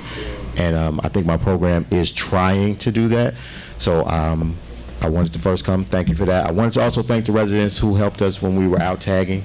We try to do that every now and then. We did do some tagging about a month, maybe 2 months ago, and we did have some help from the community that came out.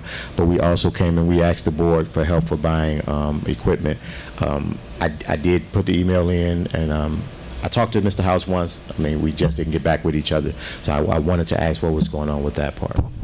If you can, I did have an opportunity to speak with pretty much all the board members. If you can see me right after, and my apology, I was to get back to you. I understand you're busy, and I understand everything that was going on. So I just waited for this meeting, and we would talk about it. So, like I say, we are concerned about what's going on, but I'm here for the kids, y'all. So that's what I'm here for. The parade is this Saturday, October 12th. We are going to line up on 142nd at 9 o'clock. We'll start at 10. It will be over by 11. So the other event that you have going on that comes from 11 to 1. Yeah. From 11 to 1, you still will be able to make that event.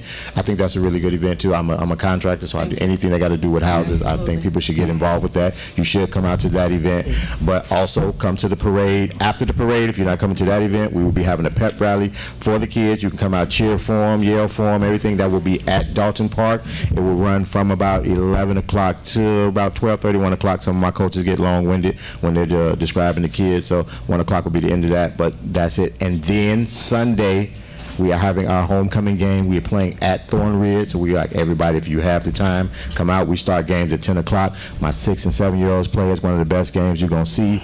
They play at 10 o'clock, and then we go all the way to my 12 and my 13-year-olds. They play at 3. So we have a full weekend with the children, so you are all welcome to come out. We would really enjoy your support, and thank you for giving me the opportunity to speak. May I be recognized before you leave? You got my support helping with some kids, my brother. Thank you.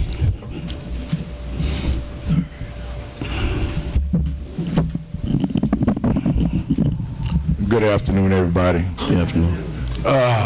My name is David Lowry Jr. I'm the president of the Living and Driving While Black Foundation.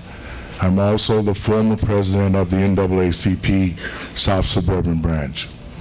I came here today to talk to the residents as well as this board. It's regarding a situation with a resident that live at 14802 Dearborn. The young lady contacted us. The house that she lives in is infested with termites, black mold. The children has gotten sick. And this house belongs to one of the trustees here in Dolton. I've had an opportunity to sit back and listen to this trustee talk about being here for the community. But when I get a call, and that's why I'm here, Mr. Mayor, I'm going to hold you accountable today. When I get a call and I have to come and deal with an issue where children are involved, it's a health issue, black mold, I got pictures, I got everything. The problem that I'm having, Mr. Mayor, is this trustee used her influence to get this house to pass inspection, and a dog shouldn't live in it. The sewage line is broke, there's feces under the house. If you think I'm lying, I got pictures. Because this is about to culminate to a lawsuit. That's where I'm going with this. That's why I'm here today. Because I know with what's going on, the city of Dolton can't afford to keep getting these lawsuits, and then we're talking about a trustee who is a slumlord, and that trustee is mishindered. I got a call, I'm investigating this thing, I've already spoken to my legal team, we are going to address it, and I think that this trustee is wrong. She has not, the kids done got sick, their clothes got mold on it, it's termites in the house, it's feces under the house. This place is unlivable, and she has not did anything to fix the place up. She was put on the news about this house. She came in and she used an inspector, Thigpen, and another guy named Frank. I got his information now. They will be added to the lawsuit as well as the trustee and the city. So I'm saying today, how can we sit back and have all the problems that we have in the community and elected officials are allowed to own property and use the city to approve a place that should be abandoned? That's the problem I'm having today. And Ms. Hilliard, I talked to you today. You also lied about a lot of things with this house. What I'm saying, well, you also told untrue statements about this house. And I guarantee you, this is going to cost the city of Dolton some money, because those inspectors who approved this house violated the city trust of the citizens. And no telling what else that they've done for these elected officials to make money off people in the poverty. So I'm giving you a notice right now. This is going to culminate to a lawsuit. And if it's not taken care of, then we're going to continue to file lawsuits around here until we get the right thing done. And I want to say this too. Residents of Dolton, let me say this. The black dollar does not stay in the black community not 1 minute. There's opportunities of economic development here. There's all sorts of grants. There's all sorts of monies that you can find that black people that live in the community can own these businesses themselves. Then the dollar will stay in the community. So anytime you got people who are not of our origin, who can come in and purchase the property and allow all these things to happen, and then don't nobody do nothing, y'all need to shut it down, get you some black people to own these properties, let the dollar stay in the black community, and the city will rise. Thank y'all. I look forward to meeting with you, Mr. Mayor, about this issue. My name is Sam Otis, and this for Mr. Mayor. The last time I was in here, you asked me, the last time I was in here, you asked me who had I talked to about my water, and I told you Sammy Young, and you said you would deal with that. Okay, and in terms of dealing with it, you fired him. But you know, Mr. Mayor, you don't give a person a chance. I mean, let me say something about you. Something about me. We're not going to discuss any personnel issues here. No. Let me tell you this here. My water bill was $4,500 in my name when I come back to the sandpiper, and I come down to the water department and I talked to Sammy Young, me and Chucky. And Sammy Young went back there in the back, and so Chucky felt that something was going wrong with the meter. So, but Sammy Young went back there and got all of the paperwork on it. He come back out and he told Chuck, he said, Chuck, he said, the reason why your bill is this high is because he showed it to me and him in black and white. You haven't paid your bill right. You haven't paid your bill. Just listen, man. Let me finish. I'm listening. He said, you haven't paid your bill. He said, this is why the bill is paid. But it's in my name because I put it in my name when I bought the property.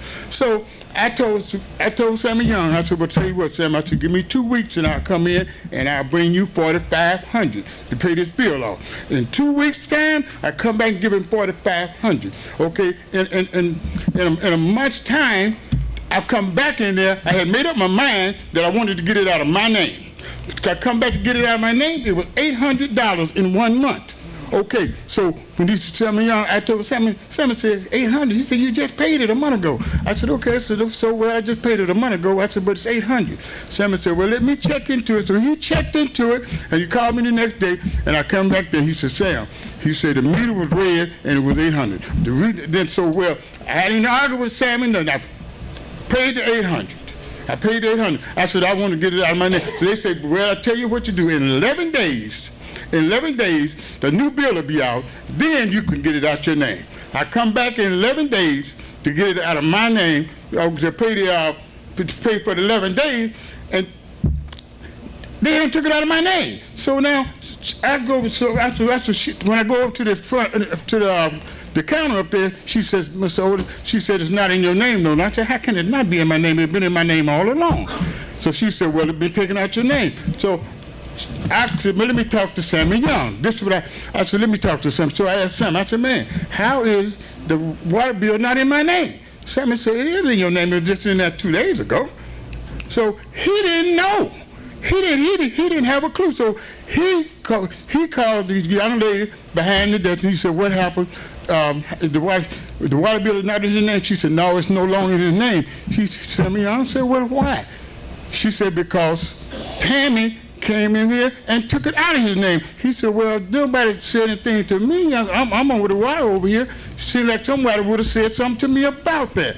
Okay, so he said, well, Sam, you reached the 3-minute mark. Okay, see, it's 3 minutes. It's 3 minutes. I'm just trying to tell y'all what's really going on. Because, man, I'm tired of, now y'all throw me on the bus like I done did something to Sammy. Sammy, I've been knowing Sammy from a kid, and he didn't do nothing, and I kind of felt bad because he didn't really do nothing to help me, because he told me, he said, I tell you what, Sam, he said, I'm going to talk to my supervisor and find out what's going on. He said, I can do that. He called the supervisor and told the supervisor that I wanted to talk to her. So I goes over, she was going to lunch. So I go after she comes to lunch, I go over and talk to her. She said, bring the legal document saying the water bill is in your name, the proof of ownership and all. I brought all of that back.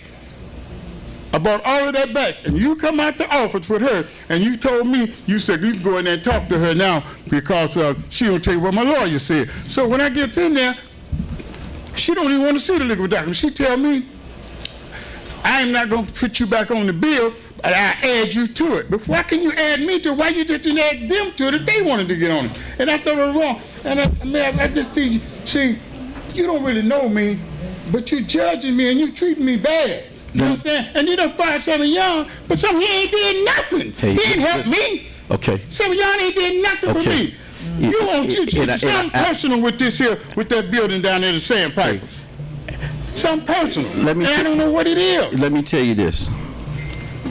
If you think I go through everybody's bill over there and what goes on in the water department every day, you're wrong. You're wrong.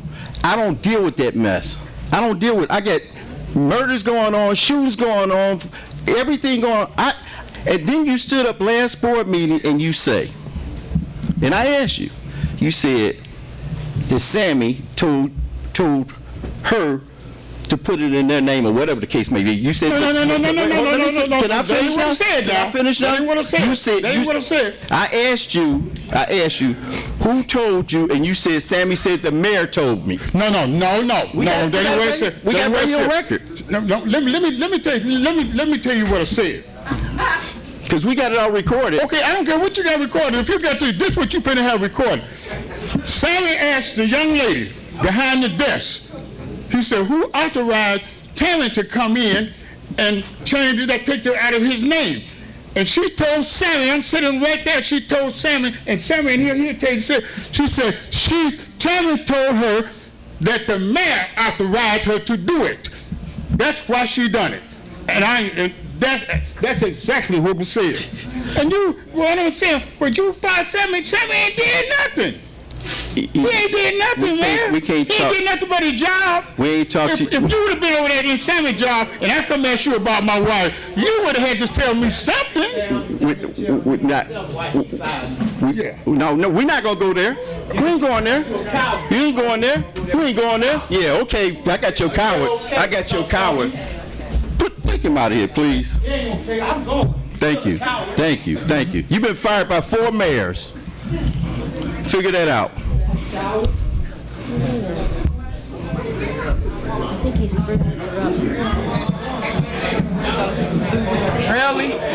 All right. Thank you. You know, I didn't come over here for all of that. I had no idea. Again, my name is Janet Rogers, and I didn't know what I was walking into, a hornet's nest. You know what? I'm going to pray for you guys, and I'm going to pray for the city of Dolton as well as the city of Harvey, because that's where I live. And, well, I got to start with my town, and I'm going to move right next door. But all I say, and I'm not here to create any ruckus. I'm not on anybody's side. I'm on the side of right, and I'm on my side.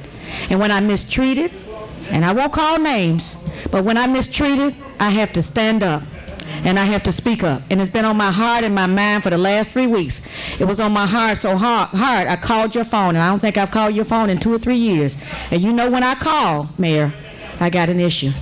And you can listen to tapes, whatever you want to listen to, but I would suggest whatever tapes you listen to, you let somebody else tape it, because I don't trust the person that's giving you and delivering you a tape. I was called over and asked to be in this violence march. I thought it was a city thing. I didn't know who it was. We have the same thing going on in Harvey. I just buried a 12-year-old that was shot in the back of her head. We were at the same house together, and I offered to pay for the funeral because I've lost 2 kids, one to a brutal hanging and one to cancer. And he knew my son, one of them anyway. I refuse to be treated any kind of way, and I'm letting you know that I'm not going to stand up for anything like that. And you know I don't. I speak up to anybody. I'm not scared of a funky-tailed devil, and I'll tell anybody and everybody that. You can stop me when the 3 minutes up, but I'm going to use my 3 minutes for this time. Whatever you got to listen to, whatever you need to talk to your chief about this particular police officer who harassed me, who told me he was going to tow my motorcycle if I did not get out of that parade, which was wrong, because if he had been doing his job and blocking those streets, you wouldn't have to call somebody from another town to come in. I was asked to come out and lead the parade along with my motorcycle club who had something else going on that day. I thought it was a city function. I knew we had a lot of violence going on in Harvey. They had it going on in Dolton. You guys got a bad rap because somebody's calling the paper. We got just as many going on in Harvey as you got in Dolton. We just didn't get the paper call until lately. I am asking that you investigate that police officer. He is not to be able to talk to anybody any kind of way, because I ain't going to take it. And I tell you, if you'd have towed that bike, you'd have had to tow me too, buddy. I paid too much for it to threaten me about a bike. And the young man that was with me taped it on his phone. So if you got a tape, then you need to get the whole tape and have someone hear your chief to check out your deputy chief or whoever that man is, because I don't know him from Adam's haircut. But don't tell me where I got the ride when I was asked to be in a parade that I thought I was going to see all of you guys at. And sure enough, 2 days later, or 3 days later, we had a killing in Harvey. A little girl got shot in the back of her head. I just attended that funeral Saturday, and it was horrible. Honor student. Every beta club, straight A's throughout the school. I'm trying now to get the window paid for, to get the window what the bullet hole went through out there because the landlord hadn't taken it out. So all I say is treat people fairly when they come from another town. And when I say I'm from Harvey, I don't give a damn where you from. Yes, you should, because I was trying to let them know I don't got nothing to do with your mess that's going over here in this area. I'm trying to come over and assist you guys in whatever you need to be assisted in and help. I will assist in the future. Whatever you guys got going on, I'm going to pray for you as you need to pray for me. You have a blessed day. Thank you. Whatever you do, please investigate. You got my number. Okay. You give me a call. It ain't about nobody else up here on this stand. This is about me and how I feel about myself. Thank you. Well, Ms. Rogers, I just want to say thank you for coming out and helping us with the Stop the Violence March. And I do apologize for you being treated that way. Janet, I'm going to say this. Sometimes when they say they're going to have a march, it was supposed to be a march. Now, when there's a march, it's people walking, not vehicles. And in previous cancer walks and things like that, in some cases there was more vehicles than there were people. So it was supposed to be a march. And then I got a call from the landlord of the strip mall there. He says, Mayor, they called me and asked me could they have a gathering there, and she was supposed to get back with me about her insurance and different things like that. I did not give them any authority to hold an event there. And that's all I'm saying. But all I say is when I got there and it's supposed to lead the parade, and of course that motorcycle was in the parade was mine, and that dune bugger that he tried to make me get behind, I owned it too, just so you know. And that was my husband that you didn't know you were nice to, but you were mean to me. Right. So we were both from the same household, you just didn't know it. Right. Okay, so all I'm saying is if the police had been doing their job, I wouldn't have to pull a motorcycle up to a light to stop to help block the traffic. You understand what I'm saying? All I was there for to assist. I don't care what y'all got going on over here, because we got our own mess over in Harvey. And I ain't going to come over here to deal with this. But when you treat me wrong and you talk to me in a kind of way, I'm going to stand up. And you know me. I'll look at the tape. Look at it, but have someone else to do it, not him. Here's at the body cam. Okay, when he was in the truck telling me what I had to do and how he was going to tow my motorcycle if I didn't get out of that parade, you ain't going to tow nothing, baby. Okay. If he'd have told her, you'd have had to come get me, because you know I'd have been there, don't you? Okay. Good night. Thanks. Good evening, Mayor, trustees, and citizens. I'm here to talk about October 26th, which is a popular day. I know that we have 2 other events going that day, but I want to tell you about a third event. It is the Student Board of Education from District 205, along with Chris Clark, Mayor of Harvey, and the Cook County Southland Justice Council on October 26th is holding a Hands Across Harvey. And don't let Harvey trip you. It is a opportunity to show unity in our community, because when it's all said and done, we face the same problems, and really we are just one community. The attempt is to join hands on 159th Street from Dixie Highway to Low Avenue.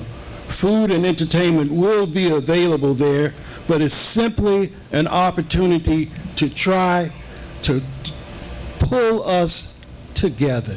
You know, Lord knows I've heard enough separatism tonight, but we need to come together. And, you know, violence affects everybody.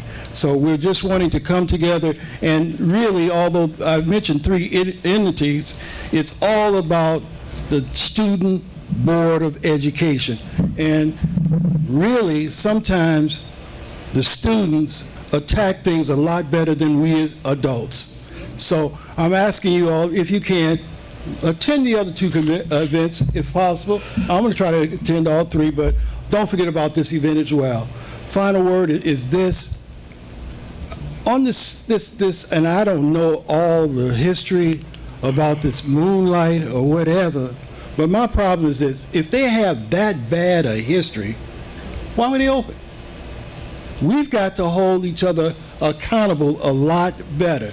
This is not the only business in this town that has problems. So I suggest that maybe we get on top of that and we do something, be proactive, so that we don't have situations like this. I don't want to see another person murdered in our town. Thank you.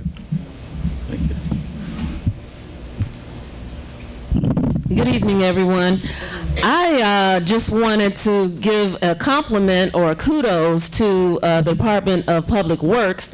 I've had to call them only maybe a couple of times in the past few years, and I just want to say that they have been so timely in my request both times. I think it was a couple of years ago I called, and because there was a pothole on Meadow Lane and Sibley, and they responded to me, I think, within a week, and the lady said that Sibley was a state road and they had to find out who was in charge of Sibley, and when she found out and what have you, anyway, that huge pothole that was wrecking the front my front right tire was fixed within like 2 weeks. So I complimented Public Works then, but I want to give them a compliment again, because I think it might have been about a month and a half, maybe 2 months ago, that I called and said, okay, the trees need trimming on Greenwood, right where Woodlawn and Greenwood meet, because coming out of Woodlawn, I'd have to almost be all the way on Greenwood before I could see oncoming traffic.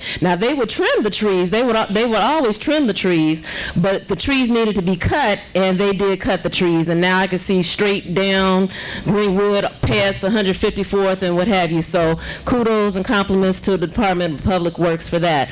But also, considering what's been spoken about tonight, I commend everybody trying to figure out what to do in regards to moonlight and the blocks and what have you. And I'm just concerned that even if an agreement is not met with the owners to do whatever the agreement is going to be, and they decide to close down that business, then what? Then it's an empty business or empty building with guardrails sitting there. So I don't know if that's going to help any better, you know, as far as the look of it is concerned. And if it's not a business, people are still going to loiter all the more, I would think. Because it's on a main thoroughfare, I know guardrails have been discussed, but I'm thinking possibly even like huge planters. I've seen that where businesses will have huge, pretty planters that's got cement in the bottom of it, so somebody can try to move those planters and run into them if they want to, and then there's nice, pretty foliage on top. I just think that that would be nicer looking, you know, coming down State Road right there, coming onto Woodlawn, but that's just my 2 cents. So thank you for your time. All right. Good evening, Mayor and board member. I have a question, Mayor. Why are our building permits so expensive? Well, we voted for an increase. That much of it? There had not been any increase in building permits since 1996. And that's it. Well, you know what the increase is? From anywhere from $0 to $5,000. It's $250 for a building permit. Now, based on other areas around us, and I went to some, for the same amount of work I had done, if I would have been in South Holland, I would have paid $50 for a permit. Dolton charged me $100 for an inspection and $150 for a green piece of paper. I'm framing this piece of paper. I even brought it to the meeting with me. You know, that's ridiculous. I mean, you can't afford to do anything. So then I asked her, it says it's good until December 30th of this year. I said, well, can I use the same permit if I wanted to do some other work that was under $5,000? They said no. 1 permit per project. So, I mean, how can you afford to do anything if you have to pay $250 just for a permit, and then I'm expecting an inspector, not to say anything against Thickpen. Thickpen was the one came out today. The work was done Friday. It wasn't inspected until this morning. So if I'm doing something like laying concrete where you need to come step by step by step because you have to have, it goes through certain projects, am I going to have to wait until the concrete is poured before I get an inspector out there and then they say it's all wrong and then we'll have the person come up and rip it up? I mean, this is ridiculous. $250? Well, 96, 2006, 2016, 23 years there hadn't been any increase in any permits. So I'm gonna pay for that? No, what I'm saying is that where there's other communities that have graduated and put increases in their permits, we've never done that. And in some cases, you would have a contractor come in and pay $40 for a permit, but charge the homeowner $300 to pull the permit. And he's making $250 or whatever on. No, I pulled this permit myself. I'm just saying, you know, and then we had a period of time, I think it was for 3 years, that they were giving away free permits, and it cost the village estimated $40,000 per year. So we lost revenue of approximately $120,000 in permit sales. So, and you know, I know it's painful when there's increases and stuff like that, but how do you survive? Well, the thing about it is, when I went to South Holland, they charged 1% of whatever the project is. And that's what ours were. So in speaking with our permit department, you go on the honesty of that person of telling you what the project was. So there was instances where a person would say, you know, the job is $200, and then the homeowner winds up paying $5,000, and the proper permit fees weren't put in place. So instead of it being graduated now, there's a fee between, just say, and I'm not sure exactly what the breakdown is. From 0 to 5,000. 0 to 50. Okay. And it used to be, now take 1% of that. You know, the basic fee was, I think, was $100, and then 1% of the deal of the job. But in most cases, when those jobs, when they say it's 5,000, it's not 5,000. It's usually 10,000 or more. So there was some. So, you know, how do you do it? Don't charge it to me. I mean, how can I afford to, it's like ransom to try to do anything to my house. If I want to do something, I better do it all at one time, which who can afford to do that? There's a number of things that you can do to your house that you don't need a permit. So I'm not sure what you do. No, I know. I know what I want to do. Some of it I do need a permit. Yeah. So it's not everything that a homeowner wants to do, because there's a number of things you can do without having a permit. But when you go in and replacing windows, you go in and replacing roofs, concrete, you know, there is some, and I'm just thinking this, and you can correct me if I'm wrong, but I think it's a certain degree on the village in regards to liability that we make sure that the inspectors are properly insured, that they're properly licensed, and they take that responsibility. The permit department takes that responsibility to make sure that they're properly licensed contractors. Well, I had a garage door put on, so it cost me $250. You put that up yourself?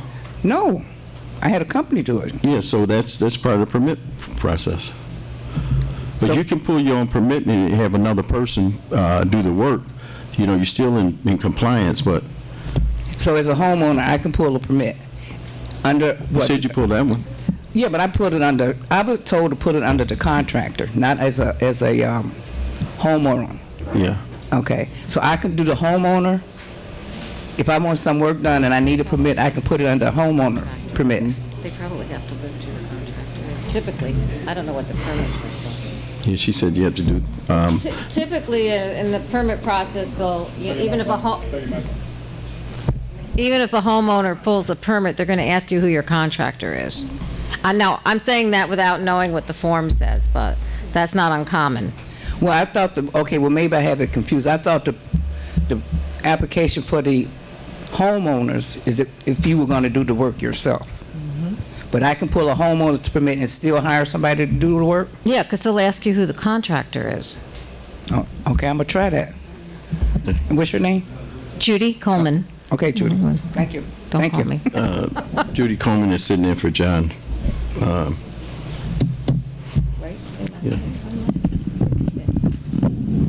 Good evening, Mayor, Board. Just want some clarity on the housing event this weekend. What is it exactly? It's a workshop with information that we discussed a little bit tonight. We will discuss it further on Saturday. So there'll be a presentation that we're... A short presentation, and then we will have questions after. And that's going to address the issues in the village? Yes. So is this in lieu of the committee meeting? It's going to be part of the committee meeting. So we will have questions after. If you got questions after the presentations, then I'll be able to answer those questions. I guess I'm just a little confused that we're going to do a committee meeting in conjunction with the workshop. What's the confusion? Because what are the agenda items? Is this a committee meeting? Because who's invited? I know that you said that you're going to have... Everybody that's on that list will be invited. The lady that's from CETA, you have that. Give me the paper. So CETA's going to be present to address... To tell a little bit about what they're going to do. Okay. As far as assisting in bills, as far as home ownership. Okay. We're going to have a young lady talk about home ownership. Are we going to talk anything about the welcome package for new residents? Absolutely. Yep. So will we have a sample of that? Will you get any input from the residents? Yeah. We'll have it's the same packet, a little bit just updated. Okay. It's the same one that we had years ago, and we haven't had years ago. So we're just bringing that welcome packet back, which is information pertaining to different phone numbers you'll need out here or numbers for assistance in the village. Okay. Will this be a regularly scheduled housing meeting? Will we have one monthly? It'll be monthly, absolutely. Okay. And will it always be on Saturday? Always on Saturday. Okay. Will it be, what is the Saturday? Second Saturday? Second Saturday. Isn't that Coffee with the Mayor Saturdays? That's early in the morning. Coffee with the Mayor should be over by 10:30, 11. So we'll not interfere with Coffee with the Mayor. And the meetings will begin at what time? 11. 11. Okay. Second question. I think that what happened tonight, there was a lot of back and forth. I think that that gives validity to having a town hall meeting to address those issues, because I know you said we're having a town hall meeting to address the cannabis, which makes sense because people are concerned. But if there's an issue going on in the town, does it not make sense to have a town hall meeting and not the board meeting to address those things? Because this gets long. And if we're going to have that type of discussion, let's set aside a time to address those things and just make an agenda item, because there are a lot of concerns in the village. So I really want to understand if we're going to just have one to address the cannabis, or will that be a platform to address other issues? That'll be just for the cannabis. So if we're talking about coming up with solutions, how do we do that? I mean, the back and forth in the board meeting, we can't do that. Well, you said you're having a town hall meeting tomorrow, and Who's having a town hall meeting? I thought That's a resident meeting. I'm talking about to address the elected officials to come up with solutions. Now, we as residents, yes, we do meet and we talk about issues, but change happens with the board. So will there be an opportunity to sit down and talk about solutions that may make sense or not? But this platform, I just think the board meeting goes way too long. I agree with you. We can set up a town hall meeting to talk about whatever issues that you like. I think that would be a great idea. And then lastly, I just have this is curious to me. We have 6 elected trustees and only 4 elected trustees sit on committee. Is there a reason why Denton and Henyard don't sit on committees? Because they don't contribute anything, and they collect a stipend just like the rest of them, and those are our tax dollars. I'm just curious as to why they don't sit on any committee at all. Yeah, me too. I want to that. They wasn't chosen to sit on the They committee. weren't chosen, but they were chosen by the residents. So here's my me out, because they're getting paid, and just to sit. They can make comments on there. They sit on some committees, they just don't chair any. We don't. I haven't seen them on any committees. I'm sorry. I'm sorry. I thought they did. You made it. So can we look at that? Because for me as a resident, I'm offended that my tax dollars are just being given away because they don't do. I mean, it's not at all common that all trustees and or aldermen are given committees. Well, as much as it's going on and wrong in our town, give them something to do. Something. He's not gonna do that. That's because he don't like. Thank you. But don't worry, I always find something to do. Hi, good evening, everyone.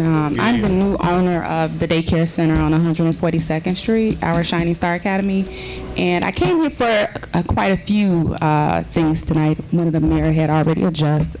We discussed that. But the other thing that I came for, the state of Illinois, DCFS, requires for us to take our children out every single day. So even if it's raining, if it's snowing, if it's fall, the leaves, they want us to have that experience for the children. And because of the gun violence and everything that's going on, we haven't been able to take the children as often as we would like to. That park down the street, across the street from the liquor store, is the park that we use at this time for our play. There is some issues with that. We have to go really, really early, like 9:05, 9:10. After 9:30 is pretty bad. 10 o'clock, they be out there playing basketball. Of course, we're coming into the fall season, so it's a little colder. But they do require us to take the children out to experience the season changes, even if it's for 15, 20 minutes. I'm just asking if the village would aid and assist us, maybe if there's funding that we could maybe get a playground on the premises, that we won't have to go out as far, down the street for that. I don't know if there's funding for that, but I do service low income in the village of Dolton. I have parents that, right now we have 10 parents that I only charge $25.90 for 9 hours, and they're able to bring their children to the daycare center for that rate. And I thought that would, would be a help to the citizens of Dolton. And I'm just asking for a little help in return. Any suggestions? Or maybe even, yes, sir. That area that you take the kids to, you said across from the liquor store? Mm-hmm. That's the Dolton Park District? Correct. Which is a separate governing body from the village. Okay. So I'm not sure when the board meetings are held. That's something maybe you want to address with them.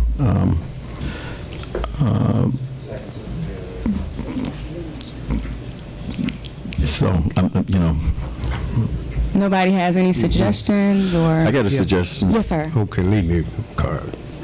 Huh? Leave me from one of your business cards where Yes, you're sir. located at. Okay, thank you so much. Thank you, guys. Thanks. Once again, Mr. Mayor and the trustee board, I'd just like to come in and offer some advice. I heard you all talking to the young lady right here about permitting and our resident being able to pull their own permits, and they're not the contractor. In most municipalities, for revenue-driven resources, they allow residents to pull their own permits as long as they list a contractor that would be an electrical and or plumbing, if that's to be done. So that's just some advice to give to you all, which will help your revenue stream if you would allow your residents to pull permits. They do pull them. Okay, but the attorney said she wasn't aware that she had to find out, so I was listening. That's what I thought I heard. I am getting old. I But said that's that what I thought I on the heard. permits, they typically ask, if a homeowner pulls a permit, they'll typically ask who the contractors are, so you have to list the contractors. Okay, and that's what I basically said. what I was just sharing with you, because that's what they do in most municipalities in order to create revenue streams. Okay, I just wanted to help you guys out. Thank you. And help her out as well. Good evening, residents, mayor, trustees. Quick question. Not going to start too much trouble. Dorchester, we haven't made too much noise or discussion or anything about it. Has it been sold? Yes, it was sold last year, over a year ago. Okay, who was it sold to? I don't have the information right offhand. Royal Estates, I think it Royal was. Estates. Royal Estates. Okay, has that completed yet? It's done. Okay, and Over a we year did, ago. the finances from that were recouped? The finances from the sale was recouped to be added to the village budgets? Yes, I was the last board that handled that. Okay. Is there any way we can get the name of the owners? Sure. If possible? Okay. Thank you very much. Okay, I'd like to get a motion to adjourn. Motion to adjourn. Second. Okay, roll call. Trustee Denton? Aye. Trustee Steve? Aye. Trustee House? Aye. Trustee Brown? Aye. Trustee Holmes? Aye. Trustee Henyard? Aye. This meeting's adjourned.